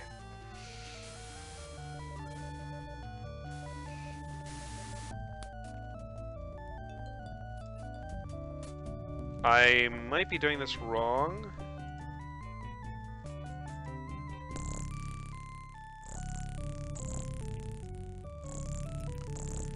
Oh god, I should have saved a long time ago.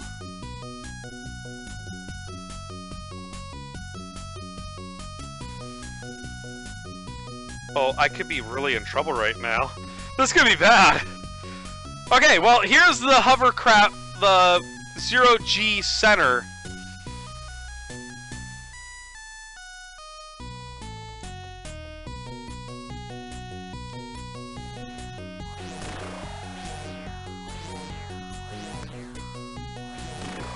Oh, I made it. Oh, thank goodness.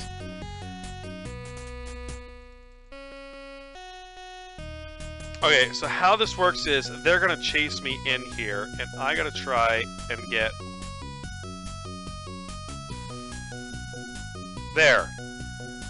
So now they chase me, and I can get away by going like this. And then I can go and get to the arcade again. Now you'll notice that all the stores are closed. Go, Roger, go! Oh my goodness, I think that was... That's the first time I've done that where it wasn't, like, really painful since, you know, the original time I was playing it. Let's do this!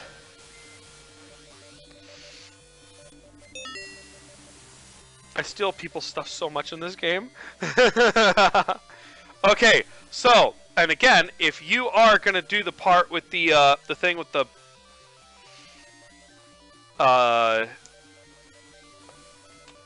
Pocket Pal connector, you want this code. So I'm gonna write it down just in case I discover that I have time.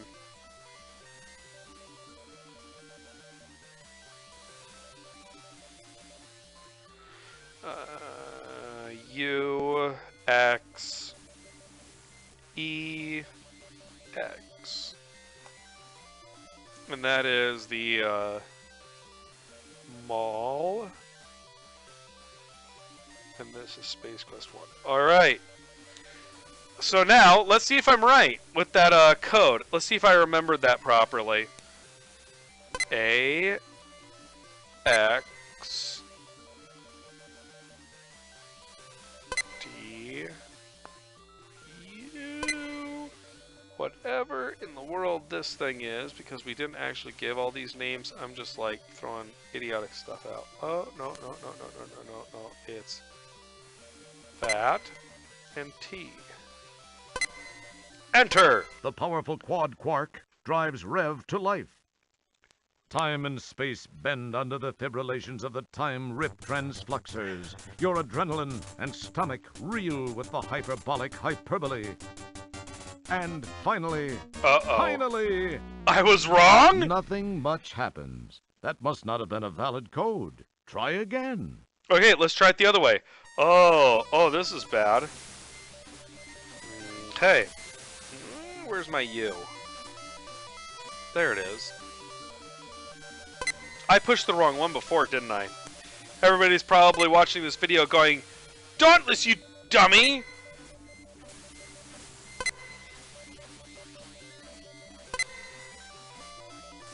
I think I put in the wrong one. The powerful quad quark, time and nothing. Well, this could spell disaster. Let me try this one more time. Let me check the item here. Oh, I can't even check the item. Let's try this one more time. That.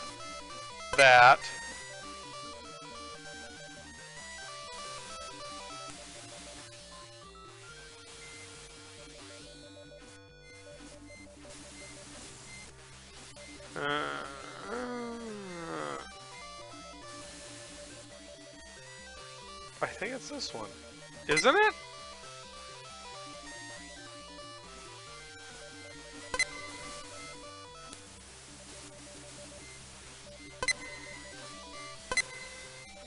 The time there we go. Bend under the fibrillation. And okay. I pushed the wrong one. I'm sorry, guys. I somehow totally misread that.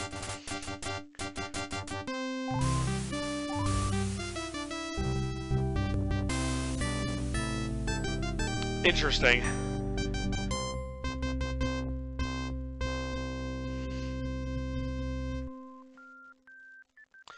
Well, here it is. Space Quest 1. Welcome back, kids. You might remember there were Buckazoids back behind that. Which raises the question. Can I still find Buckazoids behind that building? Let's find out today. But first, let's meet our contestants. Alright.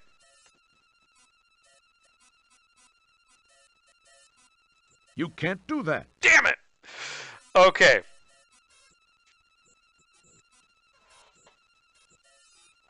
Droids BS is closed. Yeah. You don't know what it says, but you're sure it's not flattering. Another thing, trying to figure out the code that we were supposed to type in later in the time pod. When we didn't think to write down the one that was in the pod when we first got in it back on Xenon. So we were trying to figure out what it was, and we wrote down, I think we might have written it down, we just didn't think about it, so we were like, oh, what about that one on the side of the building? Let's try that!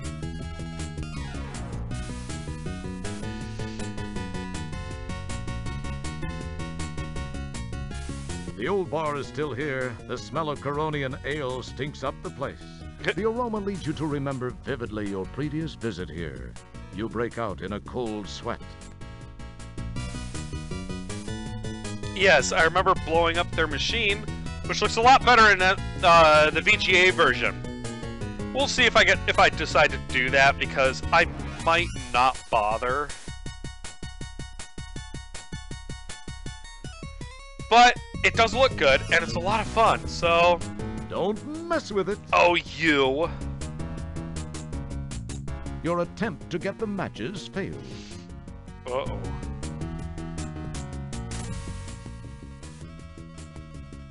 Well, looky here. If it ain't Mr. Look at Me, I'm in VGA. What's the matter? Monochrome not good enough for you? What's this? 256 colors all for one little bitmapped wimp? What a waste of VGA. Bitmapped. Hey, fellas, I bet I can toss them all the way out from the bottom of the stairs. Bet you nail.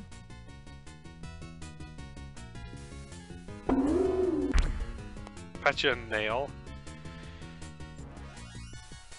Well, eat this, jerk.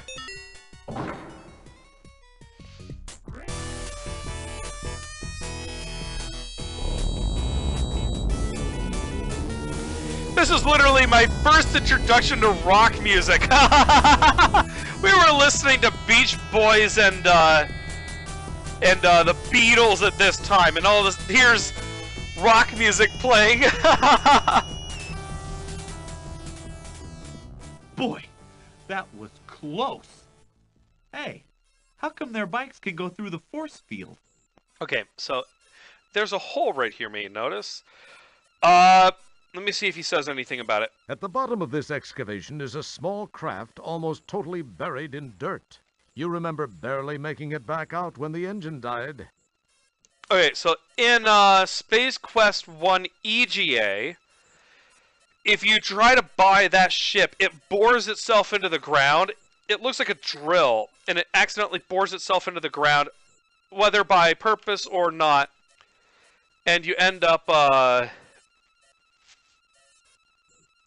you basically end up crawling out of it. In the VGA version, I think you die.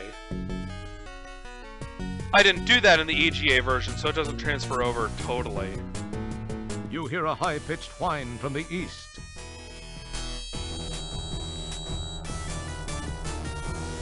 Ha-ha! Ha-ha! That was close. Not even by a mile. But I appreciate the concern, Mr. Owens. My matches. You pick up the book of matches. Another thing that you well, no, you do need this one. Hey, aren't you the guy who broke my time machine? I forgot about that. Money. Well, I gotta run. My hog pod's double parked. Hey, it's been swell talking to you. You see two guys singing. It doesn't say much. Again, more of those symbols. I get the feeling if you really try, you might actually be able to figure out codes with this. But we never figured any of it out. It might say something. And I'm curious if now in the EGA version those symbols existed.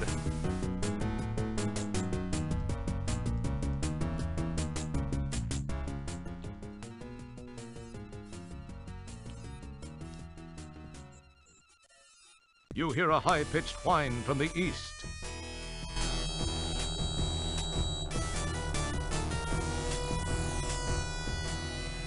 Boy, that was close. Meh.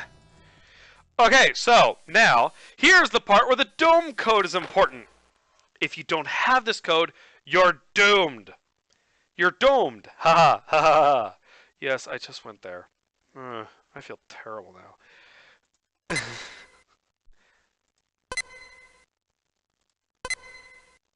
Let's see, the question mark, the funky thing, looks like an upside down exclamation, and A. The powerful quad quark drives Rev to life. Time and space bend. Yes, we heard that before. Thank you, but, you know, moving on.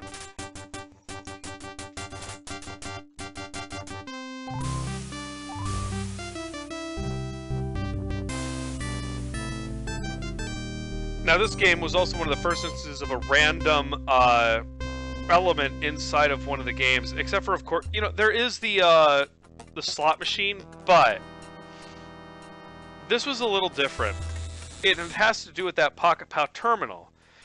If, in fact, you want to do that, you would absolutely have to go and track down the plugin and figure out what it's supposed to plug into, and then go back and get it every single time, because the plugin is different each time. Technically, you could also take the ship back to go and get the laptop, but I think it doesn't work so good. I guess everybody's out hunting for me, eh? Your innate sense of curiosity makes you wish you knew the way to open this thing. Uh-huh. Well then. Let's do this. Well, there's not much left of the lock now.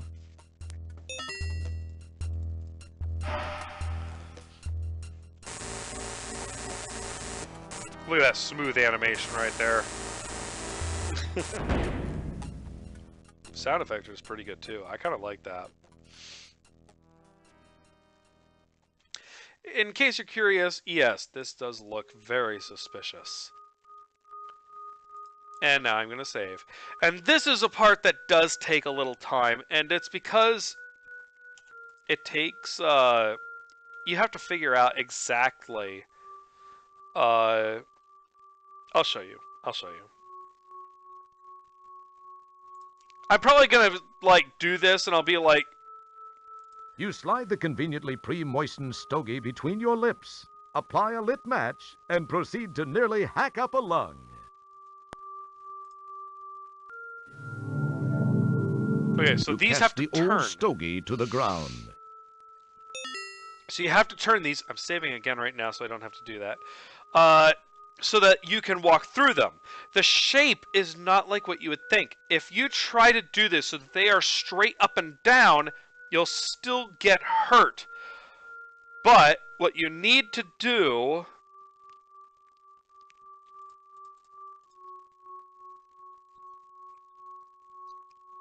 is set it so that it is. I'll show you.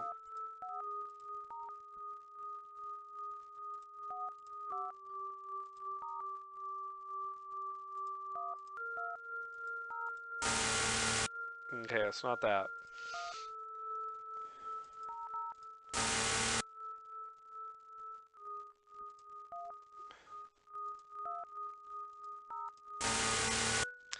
And it has to do with degrees, how many degrees it turns. So I don't want 180, I want, and a 180 is turning all the way around. What I want, it's not 360, I'm gonna go 3... Oh, that's too far.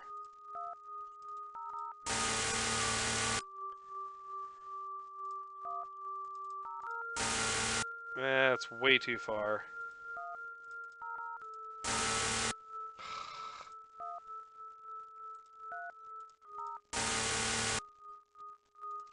Let's see what happens if I do 180.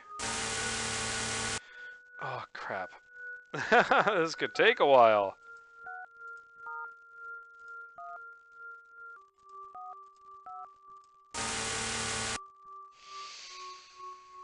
I know there's probably a logical way to come up with this, but... Oh! Oh. There's probably a very logical way to do this, but I have never gotten used to it.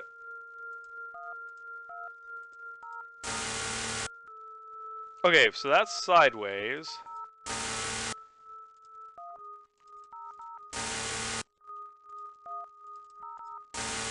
Ah, crap.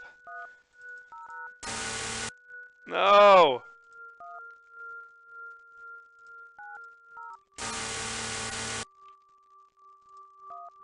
Let's see what happens. Oh, God, it's so close. Okay, if I'm doing that far one, it needs to go really far. Oh, a little too far. Okay, we're back at the front one. That needs to go all the way around. So 180 plus 45. So 8. So 180 plus 45 is, I think it's a little further than that. So let's do 188, 9, 10, 11, 12, raise 1, 2, 2. Oh, I'm just dying here.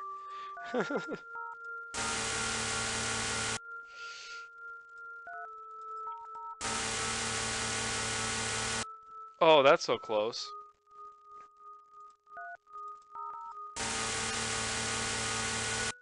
Okay. Alright, so these two are the same. So if I get this one, that's the same thing. 260. Come on, give me a phone here. I know I'm an idiot. I am so sorry. I'm just trying to get through this. Ah!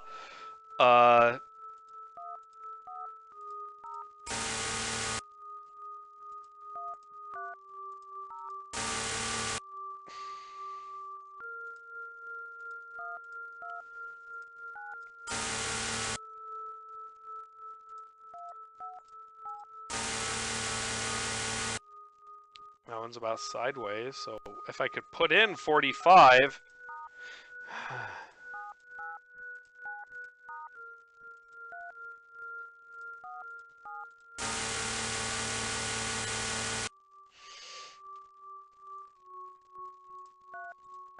Okay, let's see if it does this.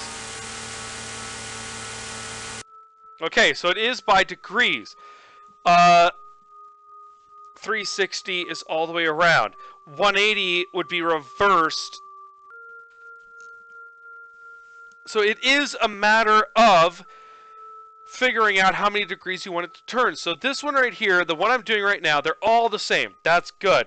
If I can get this, will be great. So I'm grabbing a pencil and paper because that's how I've always done my math. So we wanted to do a 180 plus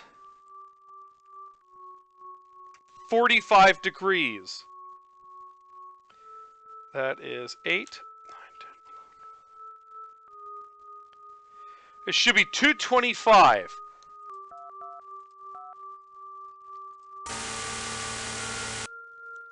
Oh, for crying out loud.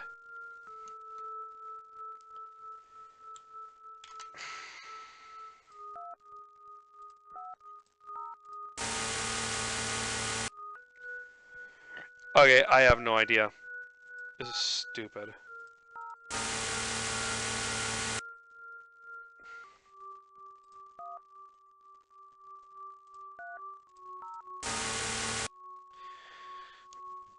Okay, whatever. Well, I sense some cutting is in my future. Yeah, that's not gonna work.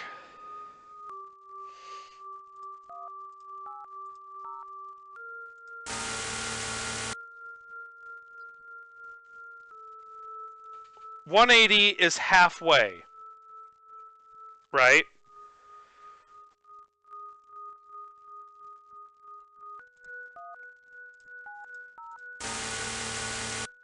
So, this...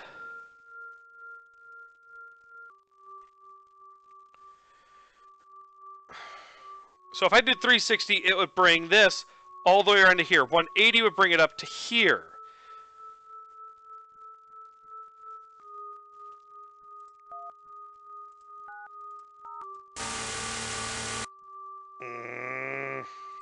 Wrong one. Dang. Yeah.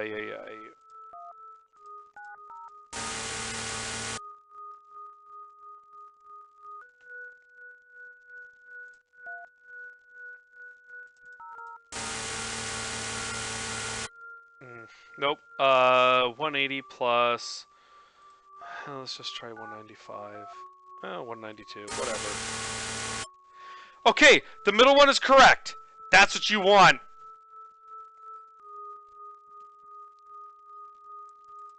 And that's the part where you start saving profusely. And this is why I don't think I have enough time to go back and grab it, because it's going to take a little bit for me to get through this, and I don't want to cut out a whole lot because I don't want to be like one of those guys where I'm like, okay, well, I'm going to cut out the entire puzzle. I'll cut it out if it's already taking too long, but okay, so we are gonna do 245.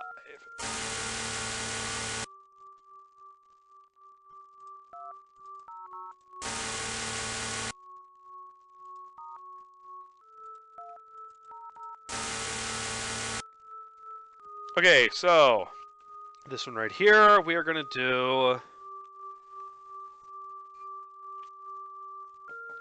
It's 180, so bring it back up to there. Plus.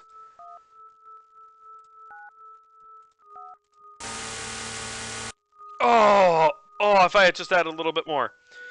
Okay, so now let's try it with this one. So that was one. It wasn't 180.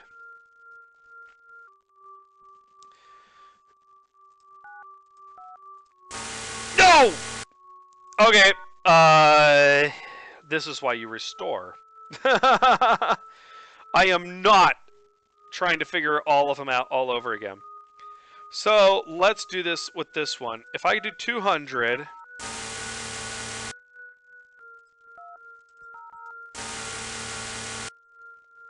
that's still not it. And I don't need the middle. I'm sorry. No, don't do that. Get in there.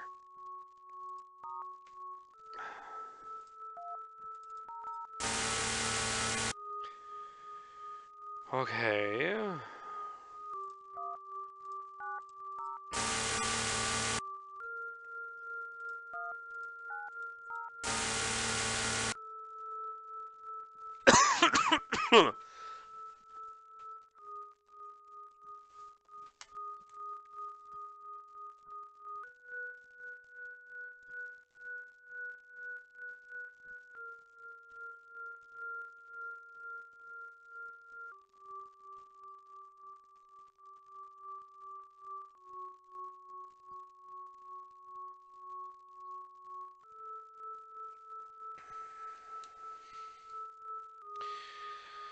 Did I just see that right? Where the 190 turned it around?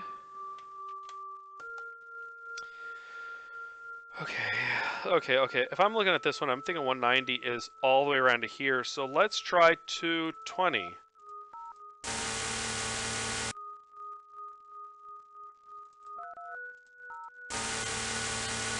Oh my goodness! Okay, so this is not working completely off of the 360, 180 measurements. This is working off of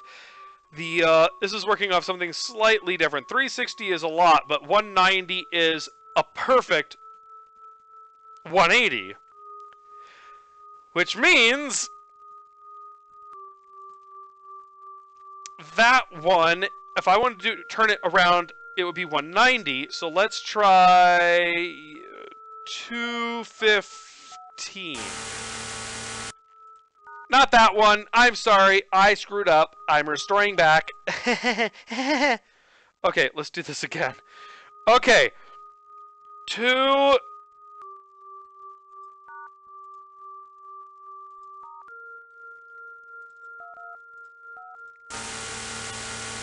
Oh! 190. So let's do 200. Oh, 2...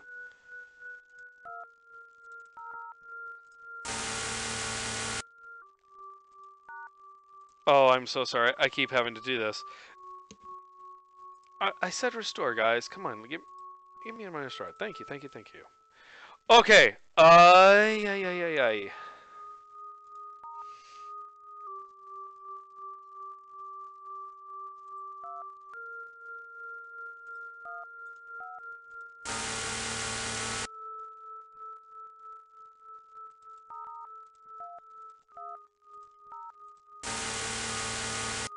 Oh, we're so close.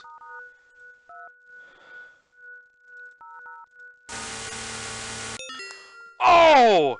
Oh yeah! There we go!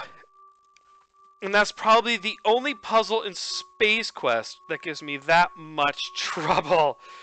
Because it's not based off of like finding a code or something. You have to figure out just how to turn them. And every time I do this, I haven't played this in a while, so that particular part of it, I've forgotten. I forgot. And I can never get my brain wrapped around it. I'm terrible with numbers and text and stuff like that. Like, absolutely awful. Okay, so, here it is. This is the plug-in.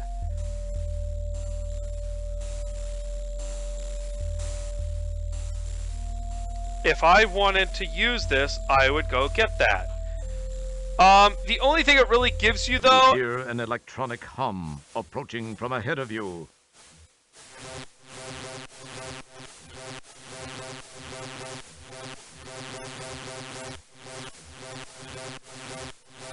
Oh, yep, that's ahead of me. That is definitely ahead of me. Okay. You hear an electronic hum approaching from behind you. Okay, that's that guy right there.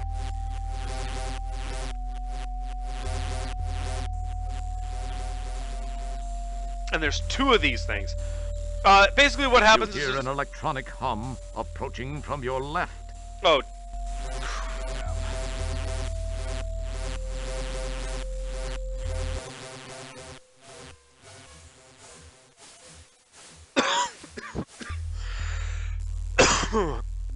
Alright, I'm going to pause for just a second here so I can tell you about this.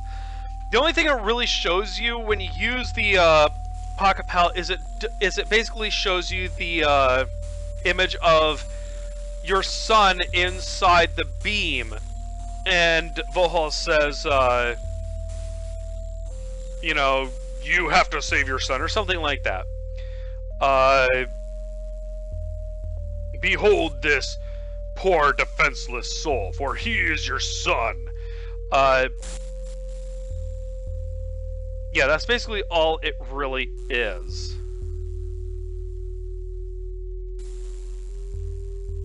Now, I need to get through here. You hear an electron...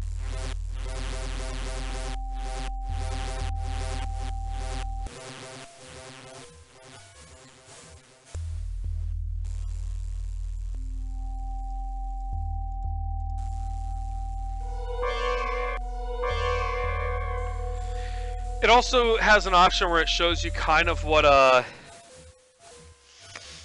what's going on, so you can see where the robots are and stuff like that. But for the most part,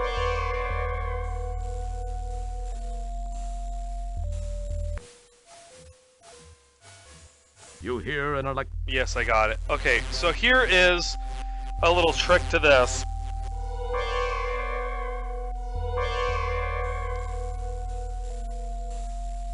This is hoping the other one doesn't show up right while I'm standing up here.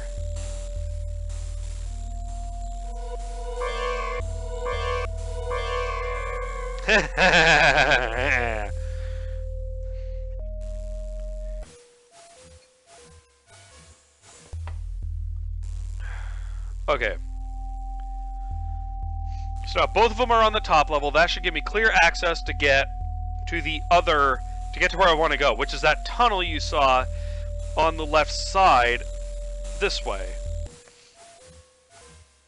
This maze of cables, ducts, pipes, and glowing panels gives the superbrain computer a sense of being alive. So this is the supercomputer that the guy was talking about in the very start. The one that they plugged Leisure Suit Larry into and it spread like a bad social disease.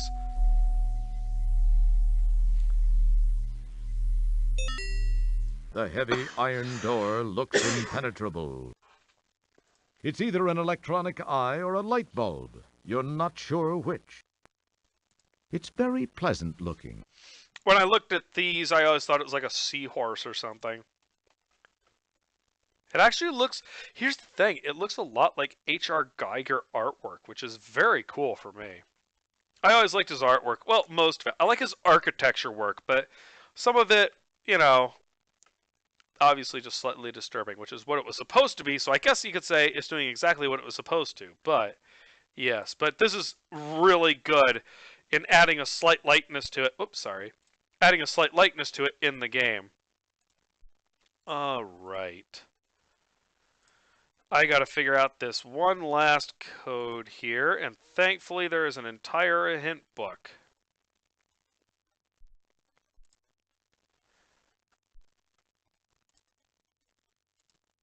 Okay, blah, blah, blah. Ba-da-da-da-da-da-da.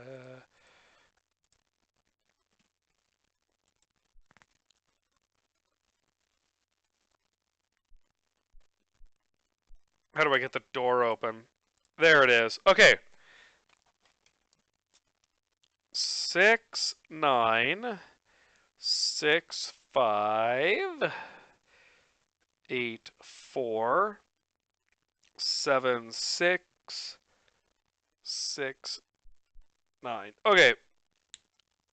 A while ago, a long time ago anyway, when I was a kid and playing this non-stop, every single day, all the time, I memorized that code. 6965847669. I have not memorized it anymore. But yes, I did have it memorized. Which is, I don't know. I guess you could say it's kind of pathetic. But it was the only real game that we had at the time, so we were playing it every single day. Aside from maybe some of the other Space Quests. But, yeah.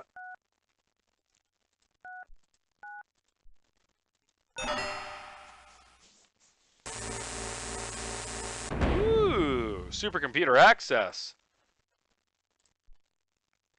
I like how they don't give you any schematics or statistics on this computer.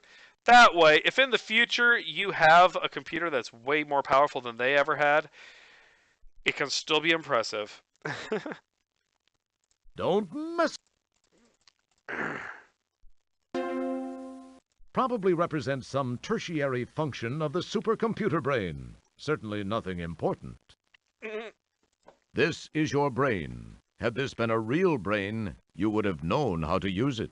Oh! Yeah, this looks like toilet material. Leisure Suit Larry 4. You've seen this mystic rune somewhere else.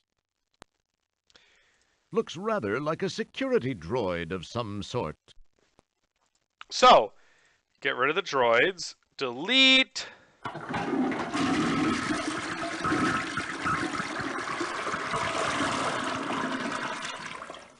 So we have 2.4 megabytes open. Let's get rid of King's Quest and see what happens.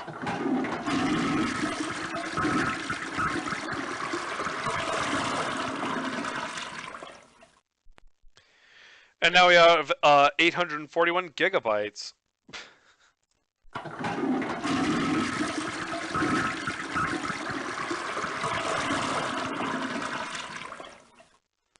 And now...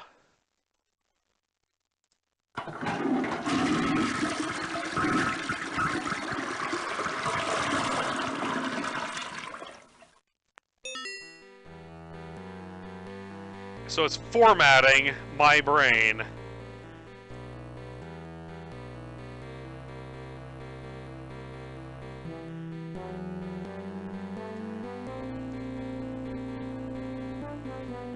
I believe that is actually required, because if you don't, then you can't continue on. And remember what I told you about how Roger Wilco, he's kind of become a little more of a goofball in this episode. Even in the last one, he was still a kind of a goofball, but it progressed a little more in this one. But he was still awesome. This is why. This is some of my favorite dialogue in gaming history. Again, it's probably just because of nostalgia, but I know every little bit of dialogue from this upcoming moment easy.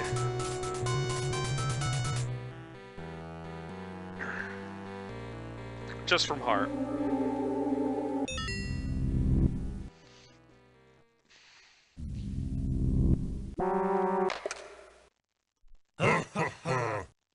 Hello again, Roger.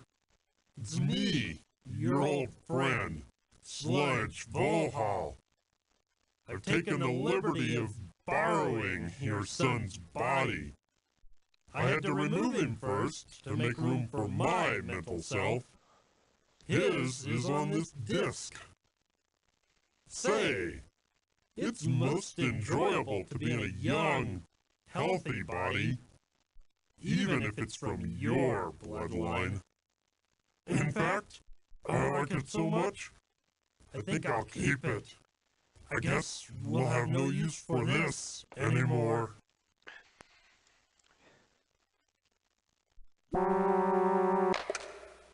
Now it's time to settle things, once and for all. You'd better be careful, though. Keep this in mind. If I die while in this body, that disc will be useless. Your son will never draw another breath. And if you don't defend yourself, you will never live to buff another helmet. Come on, show me what you've got, mop jockey. Alright, let's do this. I'm gonna make a quick save here because I don't want to die here or something.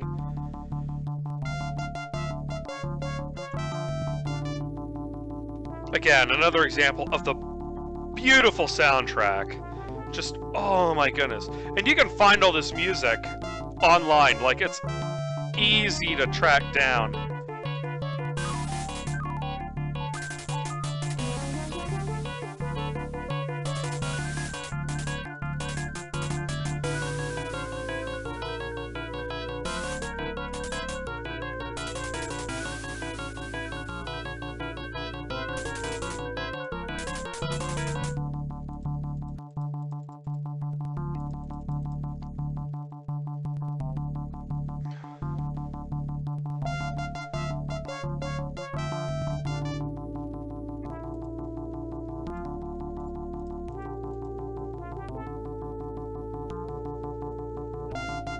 And I'm not sure what the requirement was. Ah, crap. Safety margin, very good. Well, that's good to know.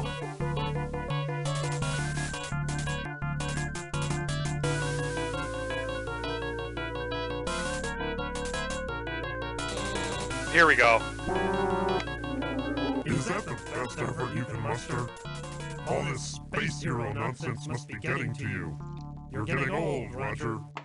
I, on the other hand, am enjoying the physical joys of youth. Yeah, well, let me show you how old I'm getting. Hooyah! So I threw the disc away, let's go grab that. Quickly.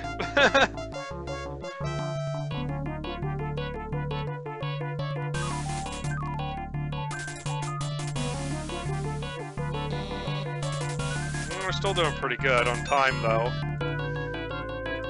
The label on the diskette reads, Roger Jr., Brain Tools, Stunt Flyer.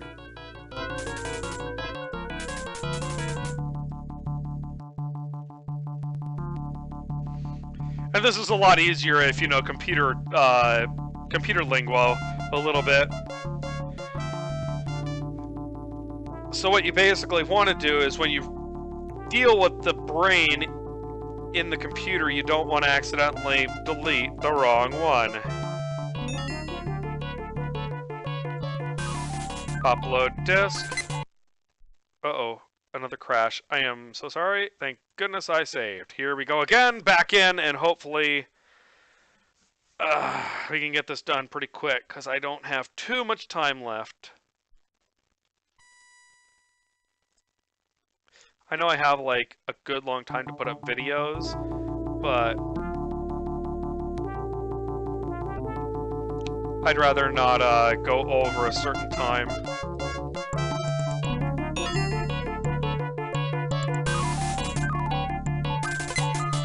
Roger Jr.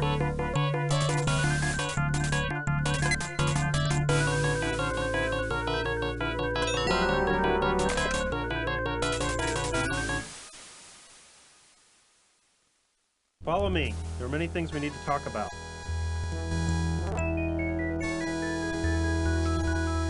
Is it true?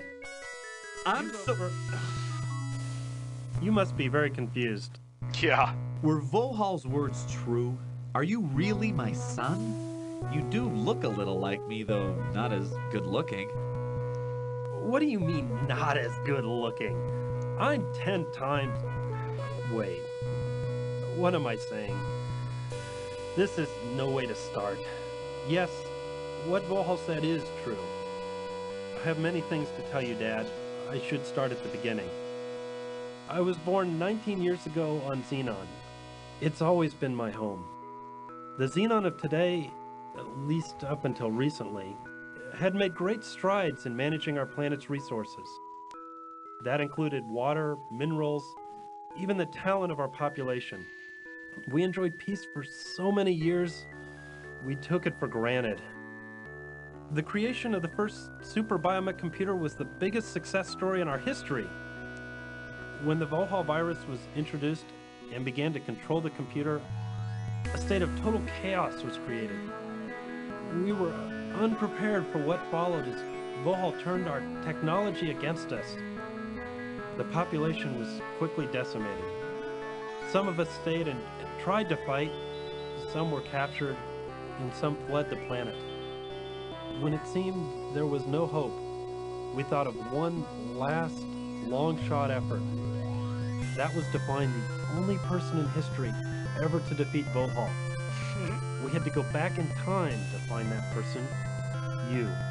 We got there just in time. You had to go back in time to get me? Why wasn't I available in this time? What happened to me? I don't understand. I'm sorry. There are some things I wish I could tell you, but can't. I know that's not what you want to hear. Believe me, I just can't. Hey, if you're my son, who's your mother? My wife? Where is she? Who is she? You sure ask a lot of questions for a janitor. Thanks! Thank you, son! For your respect and everything. This is my mother and your wife. Her name was Beatrice Wankmeister. She was quite beautiful, wasn't she? What do you mean, was quite beautiful? What are you saying? I'm so sorry. I shouldn't have said that. Please, I can't tell you anymore.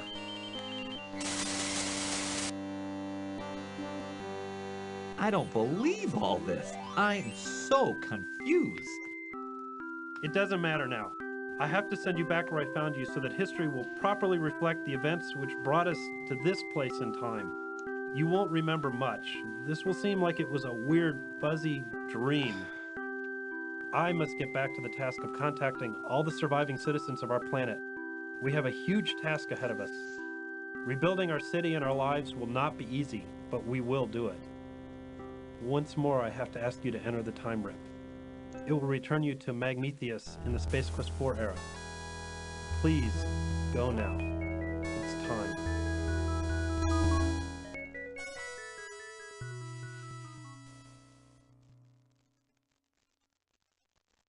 Favorite dialogue in the game right here. Dad, I'm glad I got to see you, even if only for a few minutes. Xenon owes you a lot. Goodbye, Dad.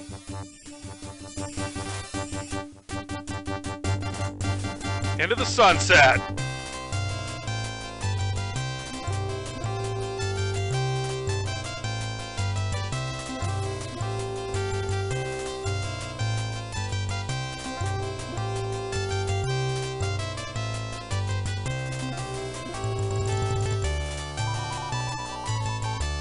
So many unanswered questions. The future should prove most interesting for Roger, if he can stay out of trouble long enough to reach it. We're glad you could help Roger get through it all. Thank you for playing Space Quest 4. Okay, and there it is, everyone. That is Space Quest 4. I grew up with this game. I love this game, and down to today, I will always say that this is one of my top 5 favorite games ever made. The storyline has just that much complexity that it's fun, but not so much complexity that it's kind of ridiculous. Graphics, they date pretty well. Obviously, you know, you could redo this in a little more of a modern look, which is no suggestion to anybody out there if you want to try that. I would appreciate it if you could take all the sound and everything and transfer it over. I don't want to end up with another Space Quest 2 remake. That was kind of a disappointment with its sound. Gameplay was fine, sound was kind of bad. But overall, there's not a lot that you could do to improve this game because just the interface, it utilizes the interface well. It uses its graphics quality at 256 colors perfectly. Right, and I gotta tell you about Jane Jensen, Maybot. I told you about her before. Something to remember. Let's check this out really quick. And since I can, I am gonna just bring it up here because I had it. Jane Jensen. Here we go.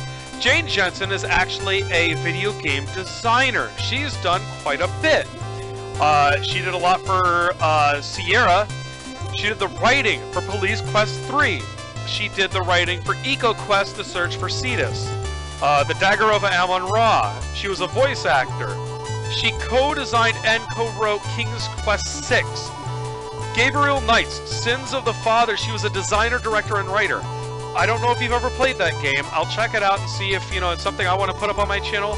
I know I love it myself, but you might know that I'm trying to make this a little more of a family channel.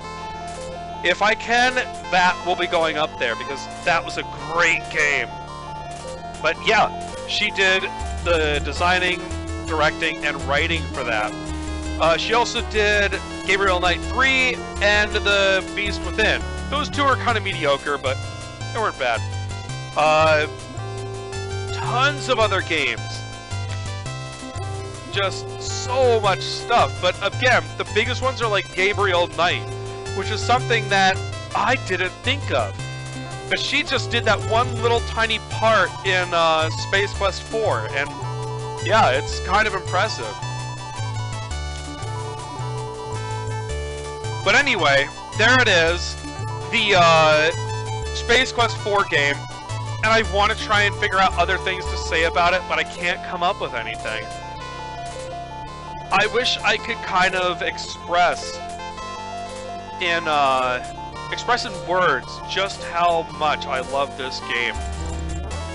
I know a lot of people played Mario Brothers, they might have played Doom, or they might remember games like that that they first played. Something on a console, or something on, you know, some of the more popular, vibrant, action-based PC games.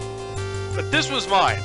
This was the apex and the birth of my gaming life. This is where I guess not the apex, but this is where I started loving video games. And after this, you couldn't stop me. Like my parents, there was a lot of times when they wanted me to try and do something else with my life other than video games. And I do a lot of other stuff, but this kept me coming back no matter what. I was never going to stop after this one because I always wanted to find something that could match this level of story writing, graphics. I guess not the graphics so much because people have done that, but the story writing, the combination of the soundtrack, the gameplay, how they utilized everything so well to create such a wonderful game. And down to this day, I think I will honestly never think of this as anything less than one of the best games that I have ever played in my life, and I'm not saying that just because of nostalgia. So thank you everybody very much for watching. I will come back with Space Quest 5, and I will try and give that one as much as enthusiasm as I have this one. And I know I'm not very good at this. I'm still trying to get used to it, but I'll try and give it enthusiasm. I'll try and give it the voices. This is the only game that had the narration and voices and everything except for Space Quest 6, and Space Quest 6 was terrible. So, except for having Gary Owens. So in 5, I'll have to narrate it myself and everything. Don't worry, I'll try and do my best. But, thank you for joining me today, and I will see you all later. Bye-bye!